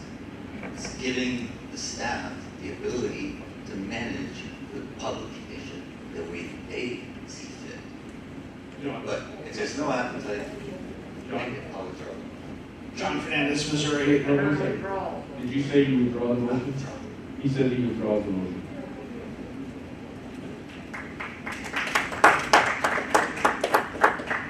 Okay, I think we have one additional motion, number 4, Cal, very excellent. You put forth, do you have the text for it, Dan? I do. Okay, I don't see that, but okay, this is in connection with the search for a site for the 2025 U.S. Open, which the office informs me needs to begin almost immediately after this event is over. DACA 1999-09 contains a restriction on the time frame the U.S. Open can be held that the office would like to have removed, so they can offer prospective hotels 3 possible weeks. The last week in July, plus 2 full weeks each in August. Of course, the current wording puts a restriction of August 15th. If August 1 doesn't happen to be a Monday, under the proposed 1 weekend format, then there's an issue. So I'm going to read the old language in its entirety, so you don't have to look it up. But the DACA, as it currently stands, reads as follows. No rounds of the U.S. Open may be scheduled to conflict with the delegates' meeting. The U.S. Open shall finish no later than August 15th. An exception is made for the 2020 U.S. Open so that the 2020 U.S. Open can take place near the World Chess Hall of Fame. The changes would replace no later than August 15th with no later than the end of the second full week in August, and then the final sentence, as it refers to 2020, would be deleted entirely. The first sentence would remain unchanged. Dwayne? Thank you.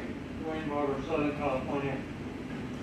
I have worked with multiple times that the U.S. Open has been held. I want to make absolutely certain that every member understands are pushing up against school and the start of that. In a sense, we have a large body of young people who come to our activity in the U.S. Open. Whatever you choose, this event, I will stand corrected by any member. This event frequently has been wrapped up by August 1st or 2nd. Now, if I'm wrong, you're welcome to stand up and argue that. What I have seen over the last several years is an increase toward August, thinking that, okay, that's probably going to work out. Where's the start time on July 15th? Why haven't we started on July 10th? I want it to be seriously understood. When you start pushing in August, you face some consequences. Thank you. So if, I'm just gonna kind of fast forward here for a second, just trying to understand. If this motion were voted down, then the current DACI would remain in effect. So you're not changing anything, is my point. So if you want to change something to have the window of time start earlier in July and end earlier in August, that's what needs to be put forth. But that right now we have is just 2 full weeks in August and then in July. And you sound like you're against the 2 full weeks in August piece.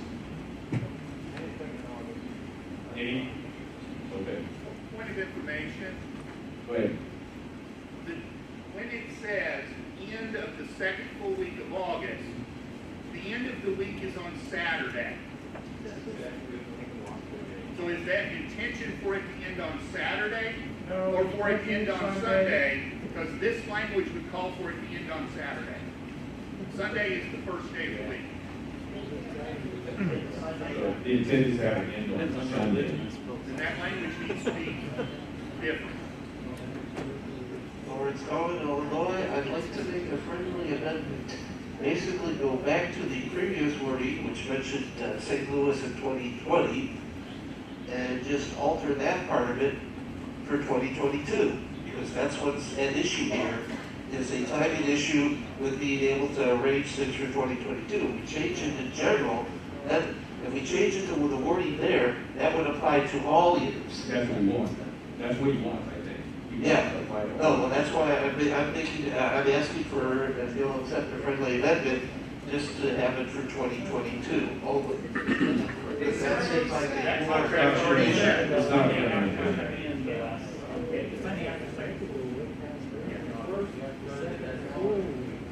okay, Cal. All right. So let's make it no later than the Sunday after the second full week in August.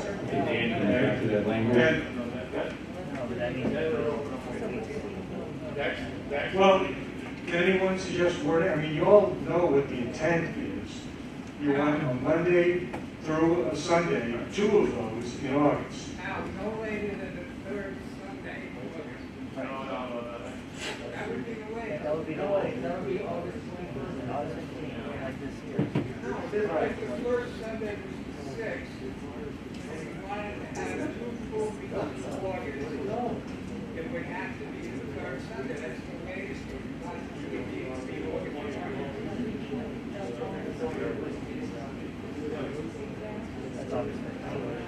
I'm just. Can I offer a suggestion that we define a week as starting on Monday and ending on Sunday, which is actually what happens in Europe? We can do that. Okay, so the week is being defined for this discussion as starting on Monday And ending on Sunday. on Sunday.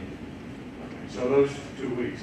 And let me address the objection about, I mean, the reason the August 15th restriction was originally put in was because there was concern about running up against schools starting to open. But in the years since it was enacted, more and more schools have been opening earlier and earlier. August 15th has long since been surpassed in many states and a lot of schools. They're opening way into early August already. Even, maybe in July. So, extending it just to the end of the second full week in August, it really doesn't affect anything. Chris? There are 5 school systems in Tennessee that started last week. So not just for the kids, I'll give you the same thing for those of us that are school teachers. The kids actually can miss a few days of school. I can't. So for me to be a delegate, what I've had to do for several years is fly out Friday evening, real late, come to the delegates meeting, Sunday, run to jump back on a plane, fly back, and go teach school on Monday. So for those of us that are school teachers, coaches who have kids, the earlier this thing is, again, preferably even before August starts, I would say no later than the first weekend of August, the better it is for anyone who has anything to do with school sport to start earlier, not later. As the maker of the original motion, which is misquoted in the DACI, I have to agree with Hal. The times have changed. At the time I made that motion, it was common for people to view the U.S. Open as a family vacation event. And people would bring lots and lots of kids, many of whom were not necessarily serious players. That time has passed. The U.S. Open is no longer a vacation destination for any family that I know of. I think we can safely remove that restriction.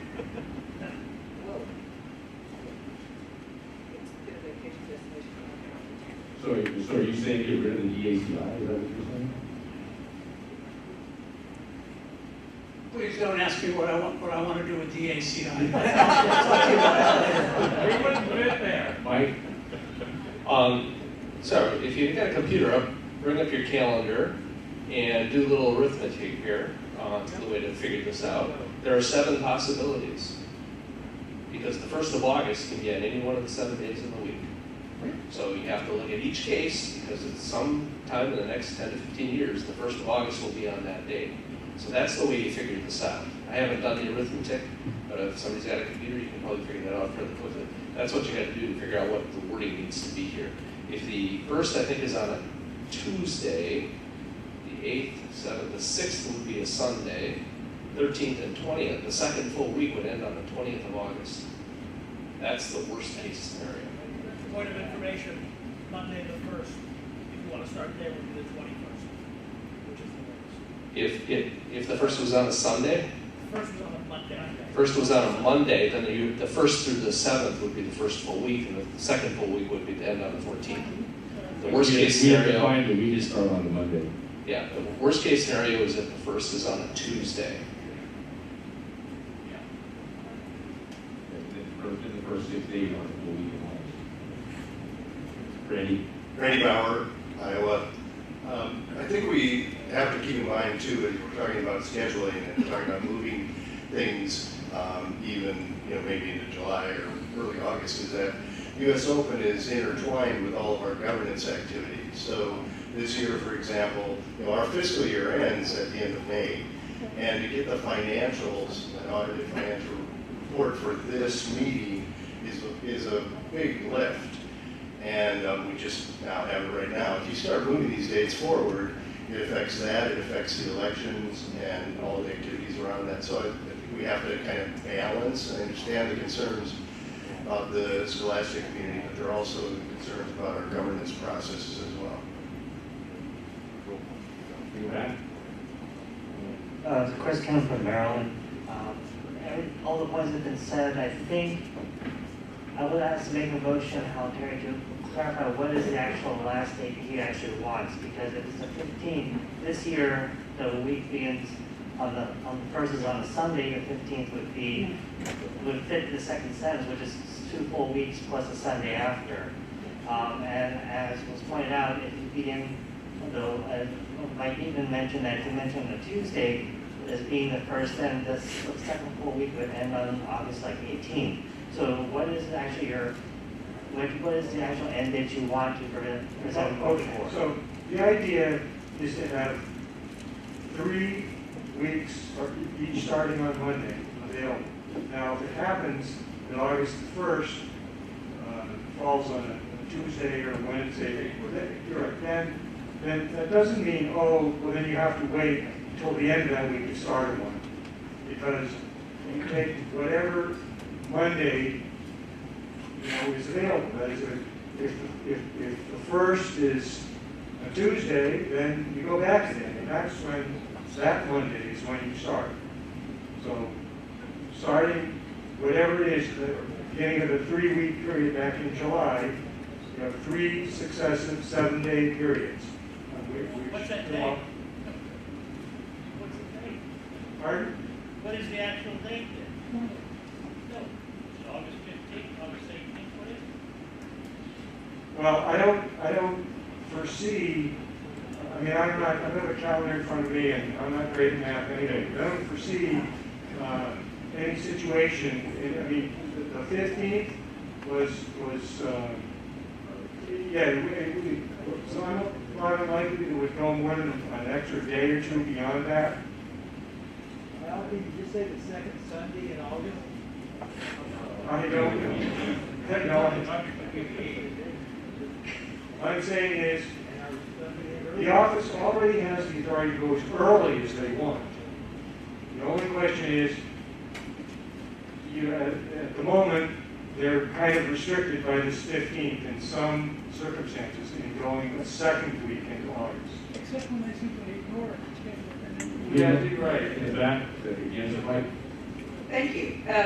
A couple of things. First of all, Dwayne's point about the kids, I think, is an important point, and I want to correct the misstatement that this is no longer a family vacation destination. In fact, of the families from Louisiana who traveled here, for 2, it was absolutely a destination where we stayed for the entire 9 days, and there are 2 other families whose kids participated in the invitational events who would have liked to stay for their kids to play in the open, but they couldn't do it because school in Jefferson Parish, Louisiana started on August the 6th. Okay, so I very much appreciate the need to offer that 3-week window. My suggestion, though, would be that it be amended to push it further into July and not as far into August, because it does accommodate the kids, and the notion that the kids aren't important or that families don't come here is simply mistaken. If anything, I think it's an increasing wave with the growing popularity of chess that we've seen over the last year.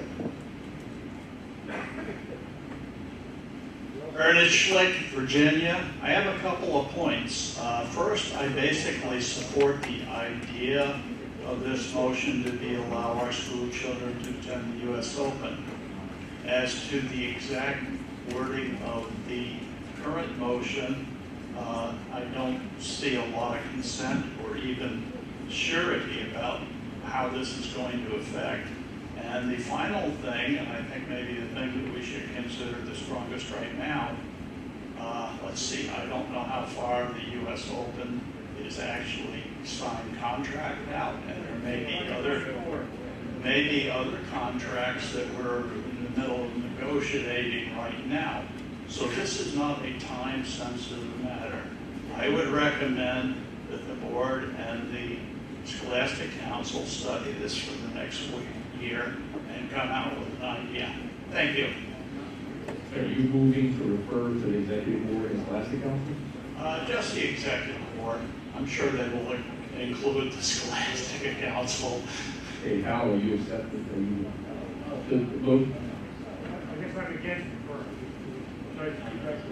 How can you refer to DACI to the board?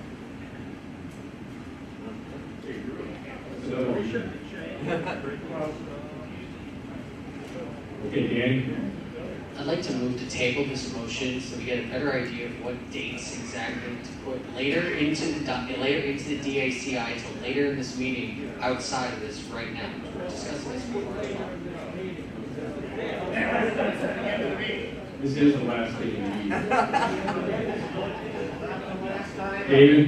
Okay, the reason this is important, the next U.S. Open contract is for 2025. The next one to be negotiated. The next one to be negotiated. In 2025, August the 15th falls on a Friday. So that week of August 10th to 15th would not be available because there's not enough time. So there would only be 1 week in August for the office to place a U.S. Open. What the office is trying to do is get the flexibility so that if you wanted to make a one-time motion to allow them to go to August 17th in 2025 and kick the can down the road one more year to get this straightened out, that would probably be okay. But the office needs the flexibility now to negotiate the 2025 contract. Now, if you want to make a Band-Aid and move the date to August the 17th and then revisit this issue next year, that would give the office what it needs for one more year. Nicholas Carlson from New Jersey. I believe I kind of echo what Peter, and we should just, because this would add so much more confusion going on in the future. Because every year it's going to be a totally different date. That date would be so much more easy, I believe, just to allow us to have a continued, going forward to continue to set the current DACI has no later than August 15th. So I believe that's a fine date to set, but if we need to have a situation where there's a contract, I believe maybe there could be an exception for either that year or just for those years where there would need to be that exception for the actual date rather than continue this and change every year when we're only confused. It's just too much confusion. Okay. So I have a question. Kevin Milton, Alaska. I have a question. How many delegates here have children competing in the U.S. Open? And what does it take for you to travel with your families here? The one thing I think that would be great is to task the Scholastic Board to ask their participants to see what it takes to get them to here, when their school starts, because then you'll get a full picture of what the Scholastic children are going through. If parents need 1 to 2 days, whether they're flying, whether they're driving, taking that into consideration, because that would change your week to if they want to go from Sunday to Saturday, the final week on Saturday, everything closes down on Saturday, they got a travel date on Sunday. You also have, I'm sorry, you get nervous talking up here. Then the other consensus is you'll see, depending on the different school schedules, if majority of the school schedules, if it's maybe 1 or 2 schools that start the first week in August, you can then say that you're going to have it to the second week. You'll have an idea of who your class or which schools in which districts are starting at which date of the year. I mean, if you can get that and task that to the Scholastic program, I think that would be a better approach to this, so that they send out, they do the work, they get the consensus for the board and everybody. So. Okay, thank you. Maureen, Vermont, South Carolina, delegate for Georgia. I'm sorry, but I'm looking at this and thinking the date is really a moot point in the sense of the reason I'm understanding is obviously to bring it up, to be able to allow players to play during the time when they are available. However, a couple of things to note. You can always have the date in July. This is just the cutoff date, later than a date of August 15th, changed to the Sunday of however you define it. The other point is this: right now schools are moving their targets further and further, but they can just as easily move it later and later. So as we go into, if we're looking at a 3-year contract that Boyd is looking to find and secure a venue, then we should follow the pattern of, if it needs to be done, have it done in that year. But at this point, this is really a moot. It's not really a Scholastic issue.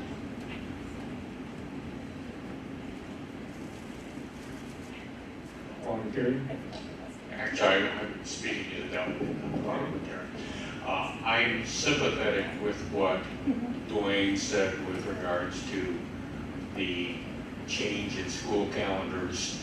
Schools are opening earlier and earlier. In Nebraska, the schools are opening in Lincoln, I think, on the next week or the week after. I know of places where schools are starting in July.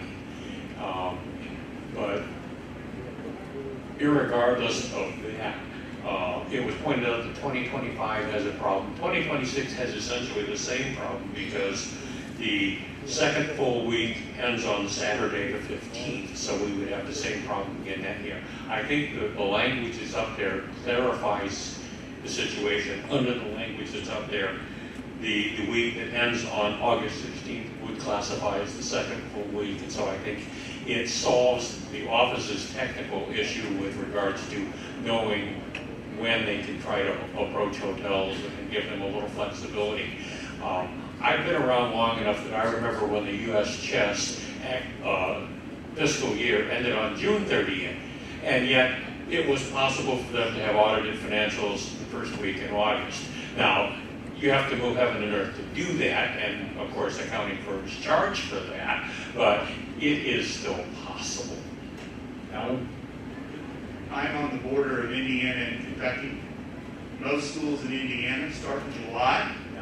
There are a number of school districts in that area that are actually year-round schools, and they take about 3 weeks off in late June and early July, and they start as early as the 10th of July back. So I'm not sure that dog tail needs to wag the dog in this case.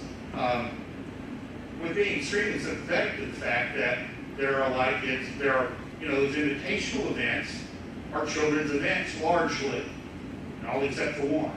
So we want to schedule for that. I don't think we're talking about a wholesale move into the next month, but if there's a player who's eligible to play and they're going to miss a few days of school, how about 4 kids?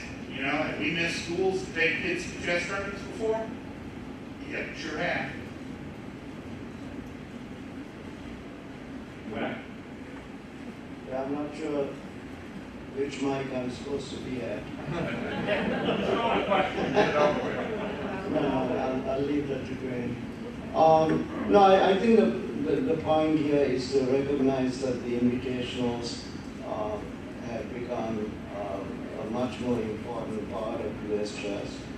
I think that anything that cuts the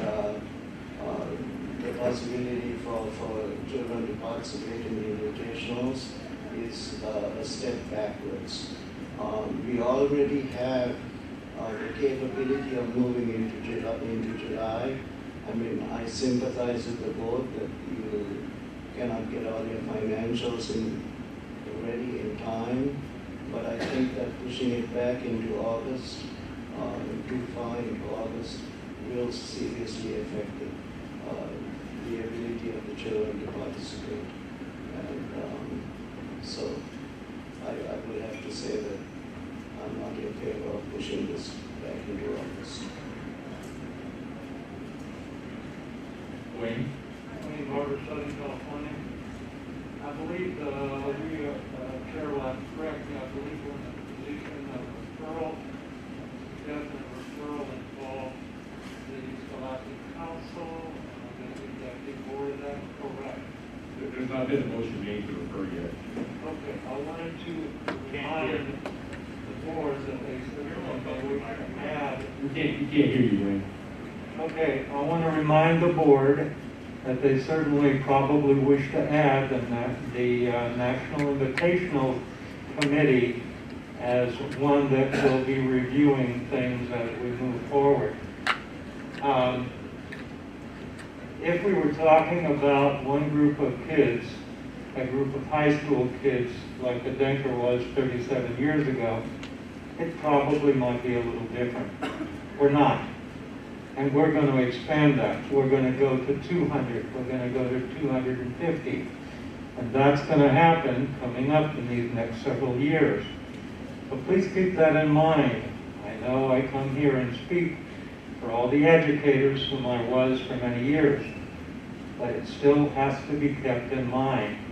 I truly wish that there would be no U.S. Open involving National Invitational that would be in any way finishing in August. Thank you. Guy Hoffman, Wisconsin, will call the question. Okay, the question has been called on the motion that Al was placed on the board. Do we have any objection to calling the question? So the question has been called and there is no objection. All those in favor of the DACI, and I remind you, it's the DACI, if I recall, it's just a majority vote. It's not, yeah. So as a base, to amending the DACI as shown on the board, raise your credentials. Opposed? Okay, they didn't vote, it fails. The DACI stays as it is.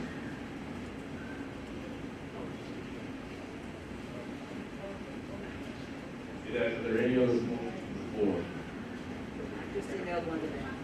Okay, Dan, we have one more motion from the floor. Are you pulling up? Come on up to the mic. You can announce your motion while we type that or put it in there.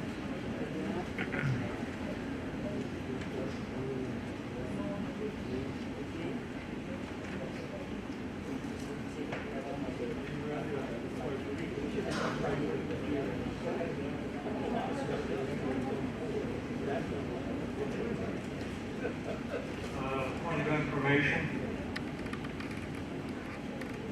Yes, go ahead, Wayne.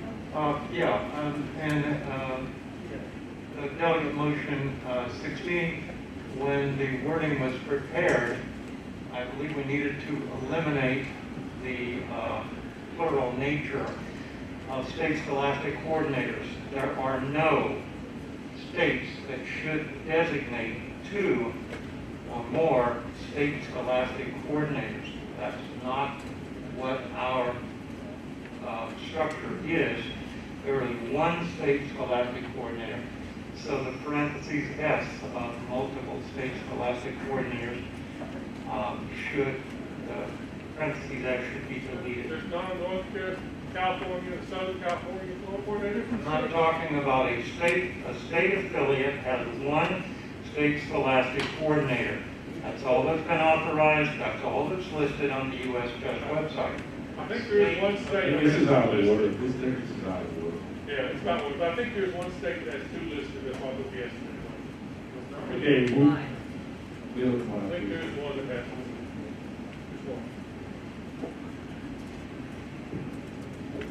Okay, Dan? I'm too short for this mic stand. Just hold it. I think I turned it off. I broke it. I broke it back there. Hold on. Okay, Chid? Okay.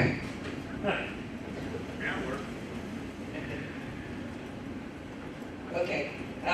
I'm moving that we amend bylaws Article 5, Section 2, which has to do with the apportionment of delegates, to provide that the Board of Delegates shall be composed of the Executive Board, the delegates at large, and 130 delegates, an increase of 5, and that each state with 100 or more members must have at least 2 delegates, each state with 500 or more members must have 3 delegates. The remaining delegate seats shall be apportioned among the states in proportion to their resident U.S. chess members as of May 31st of that year. We would also add, and Dan, can you scroll down? We would add that delegates must be appointed by their state associations no later than February 1st of the year in which the meeting is going to be held. That any delegate seats not filled by appointment by that date shall then become additional seats for single-year delegates at large who may be appointed at the membership meeting. This is something that we've been discussing for about a decade, how to increase the number of delegates from some of the small states and bring essentially junior delegates in, new people who would come in and learn and become involved in governance. The current version of the bylaw provides that each state gets 1 and only those states with over 1,000 members get a second. The result of that is that we've got 27 of our jurisdictions that only have 1 single delegate. There is a myth that the small states don't appoint delegates, but it's a myth. I looked at the numbers in this year's delegates call. There were 18 unfilled seats at the time the delegates call was published. 10 of those were seats for Texas, 2 were for Northern California, and only 6 were from small states. The small states with 1 that had not appointed anybody were Wyoming, Vermont, South Dakota, Montana, Hawaii, and Connecticut, who had an unfilled seat.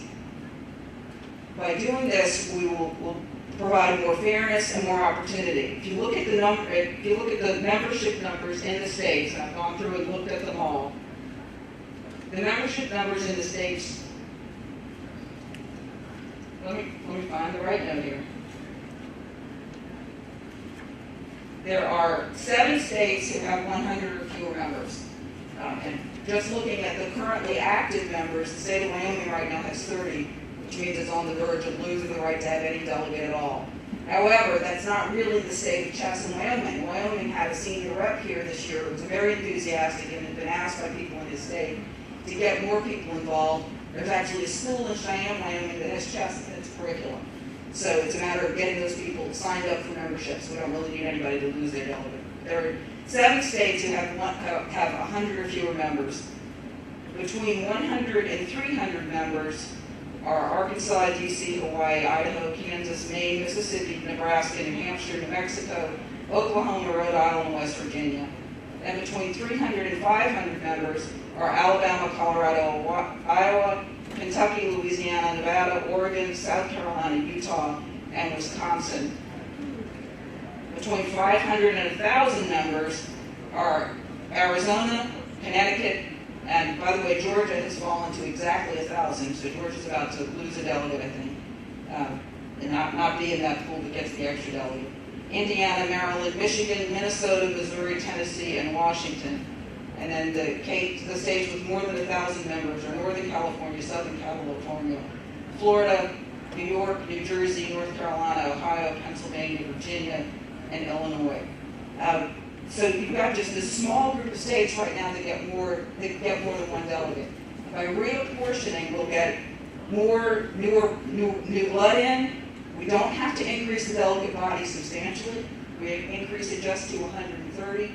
Then we've got our 52 jurisdictions, means 104 of the seats are automatically apportioned, that leaves 26. Go through and apportion those out.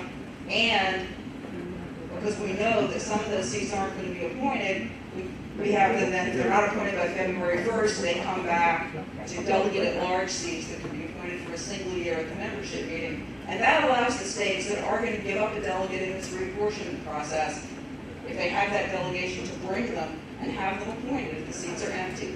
But I think it provides more fairness and more ability for us to have that kind of egalitarian thing where we're bringing people in, we're getting new blood in. We've got to do some succession planning. We can't continue to have the average age in the room of delegates be over 60, and I think it is. Point of clarification, can you explain one more time what happened after 1st of February? Yes. So each state association would have to have its delegates appointed by February 1st. And failing to fill the appointment by February 1st, those delegate seats would then become single-year delegate-at-large seats. They could be assigned out, so other states that have more interest and more people who want to be involved would have the chance to pick up another delegate that way. For a single year. For a single year. For a single year. Point of information? Yes. Should this be section 1 or section 2? This is in section 2, I believe. I believe section 1 defines the delegate body, section 2 is on the apportionment. Section 2 is numbers.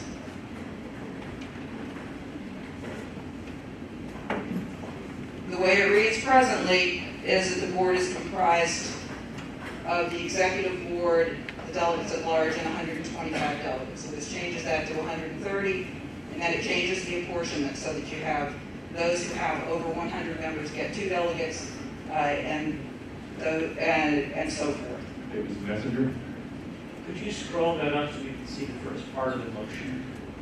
I think that's an important part that was. There it is. Okay, so you're changing 125 to 130. Right. Well, first of all, in section 3, it says there's 125 alternate delegates. Should that also be? Yes, it should. That should also be changed yes, to it 130. And I guess I think that we should study this more before making the change at this meeting. So I'd like to move to refer to the bylaws committee. Motion been made and second to refer this to the bylaws committee. Yeah. referral bylaws. Yeah.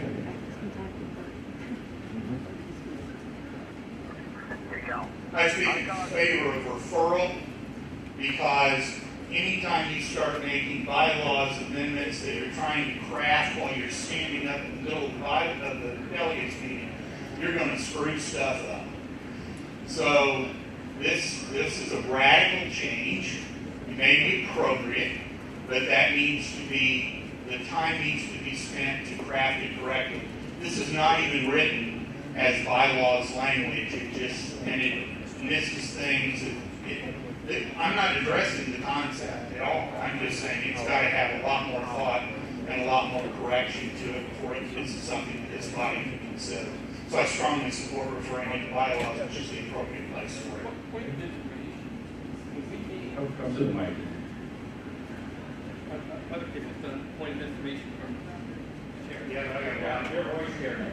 All right. Yeah. Thank you, Mr. Chair. Point of information. If we were to make the bylaws change right here, right now, we need to have a stronger majority than if it were referred to and then presented as an ABM. Yes. That's correct. It would require 2/3 vote if we were going to vote on it now. If it comes through as an ABM, it's a simple majority. Thank you.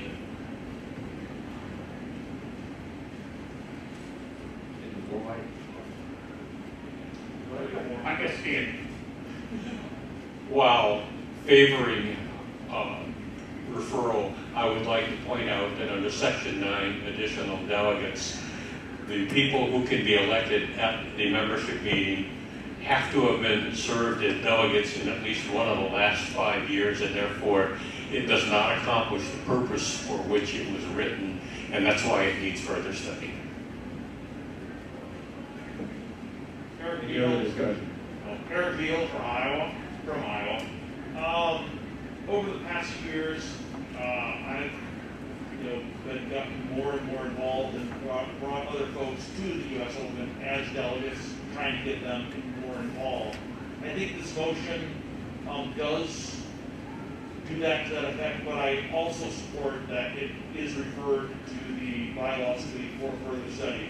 But I definitely think it's a good idea, and I think we could get more people at this meeting and by doing that.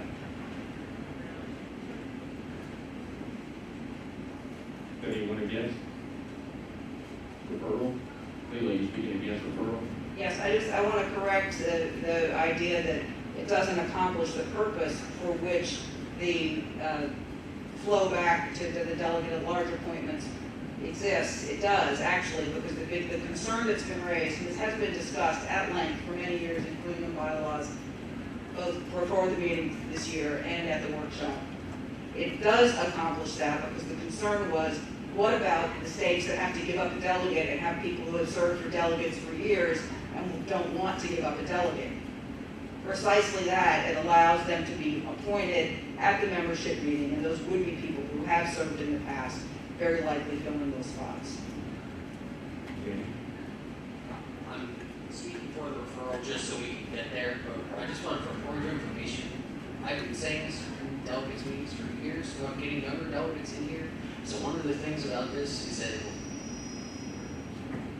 make more younger delegates to show up. My first meeting 6 years ago, and I can assure you there's not as many new delegates still coming in who are younger. I can fully support that, so let's please understand that as part of the motion. Alan? Call the question. Okay, the question has been called on referral. All those, any objections to referral? Any objections to calling the question? Okay, the question has been called. Vote on referring this now to bylaws for further study. All those in favor, raise the delegate's card. Opposed? Referred. It's referred. Are there any other motions from before? One more.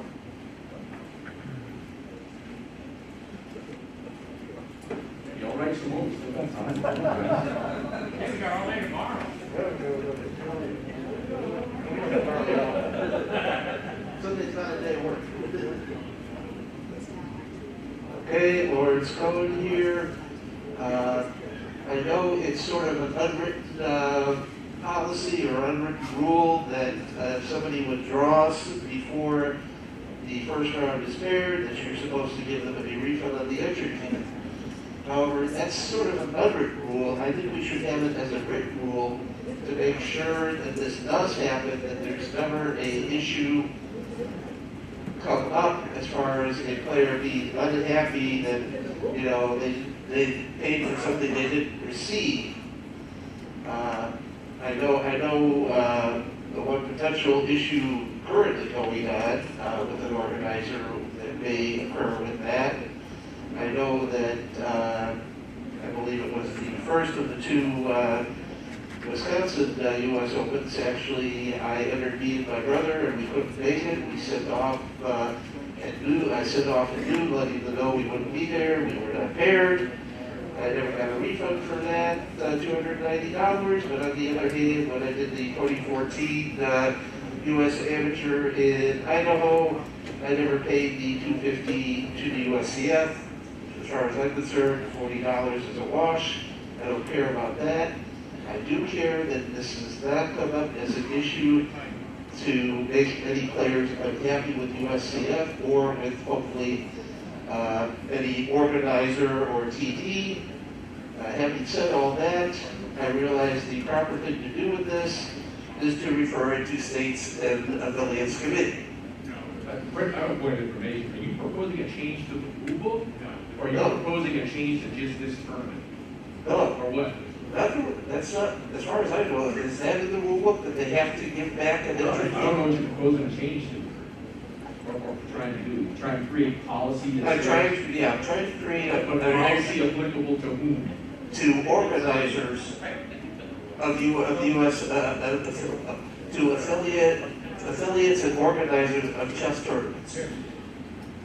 That's what I'm trying to affect here. I'm trying to make sure that our customers, the USCF play members, do not run into an issue where they're going to be unhappy with chess in general and unhappy specifically with a organizer for failure to give them a refund when they should clearly be getting a refund.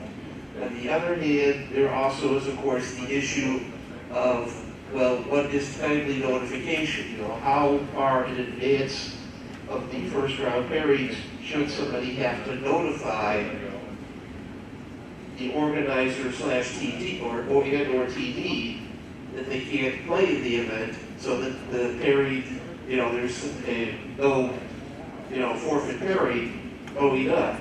This is something I feel that we should have a set policy written up and disseminated to the organizers and probably also, I would imagine, to affiliates and TDs, so that it is clear that this is how this is supposed to be done. Hey, Mr. Messenger, back. Yes, it's been pointed out that there's already a section of the rule book which discusses this, Rule 23A3. 23A3. I'd like to move to refer this motion to the Rules Committee. The motion has been made and second to refer this motion to the Rules Committee for further study. Is there any objection? I mean, there's discussion on the referral. Point of information. Point of information. Go to the microphone, please.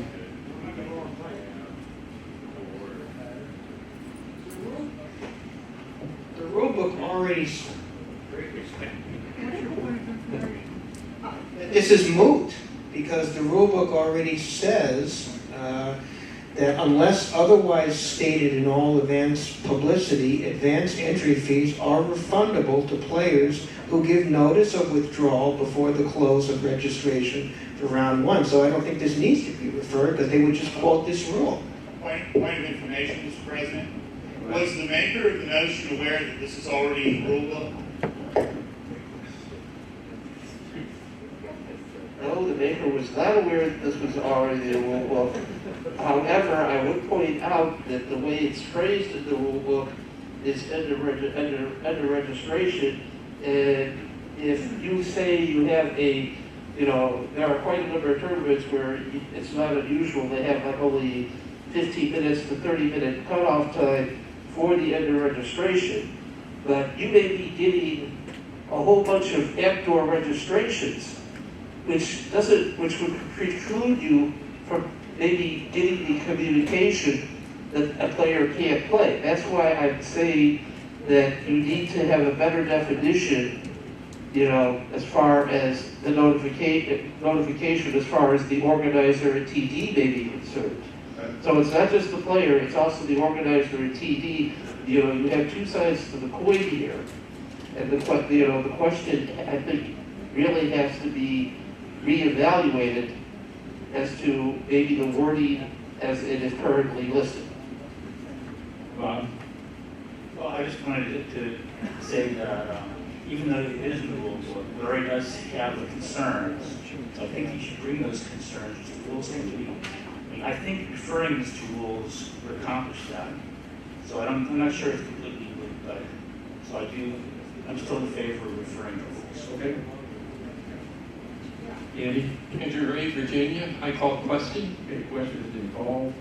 Is there any objection to calling the question on referring this to the rules committee for further study? Seeing none, all in favor of referring this to the rules for further study, raise your hands. Those opposed? Okay, this will pass. This is going to be referred to the rules for further study.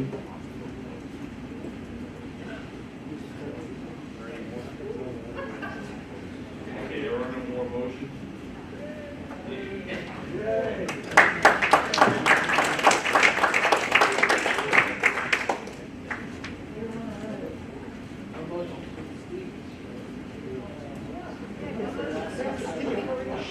Okay, I move that this body, these delegates, thank the following people for their service in preparation of this delegates meeting.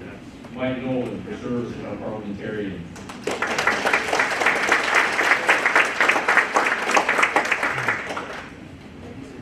The election committee and chief teller, Renee Bartlett.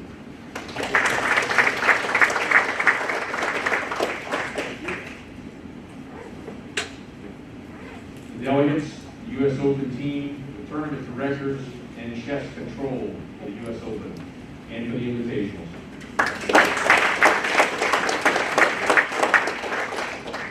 All of my colleagues here in the executive board.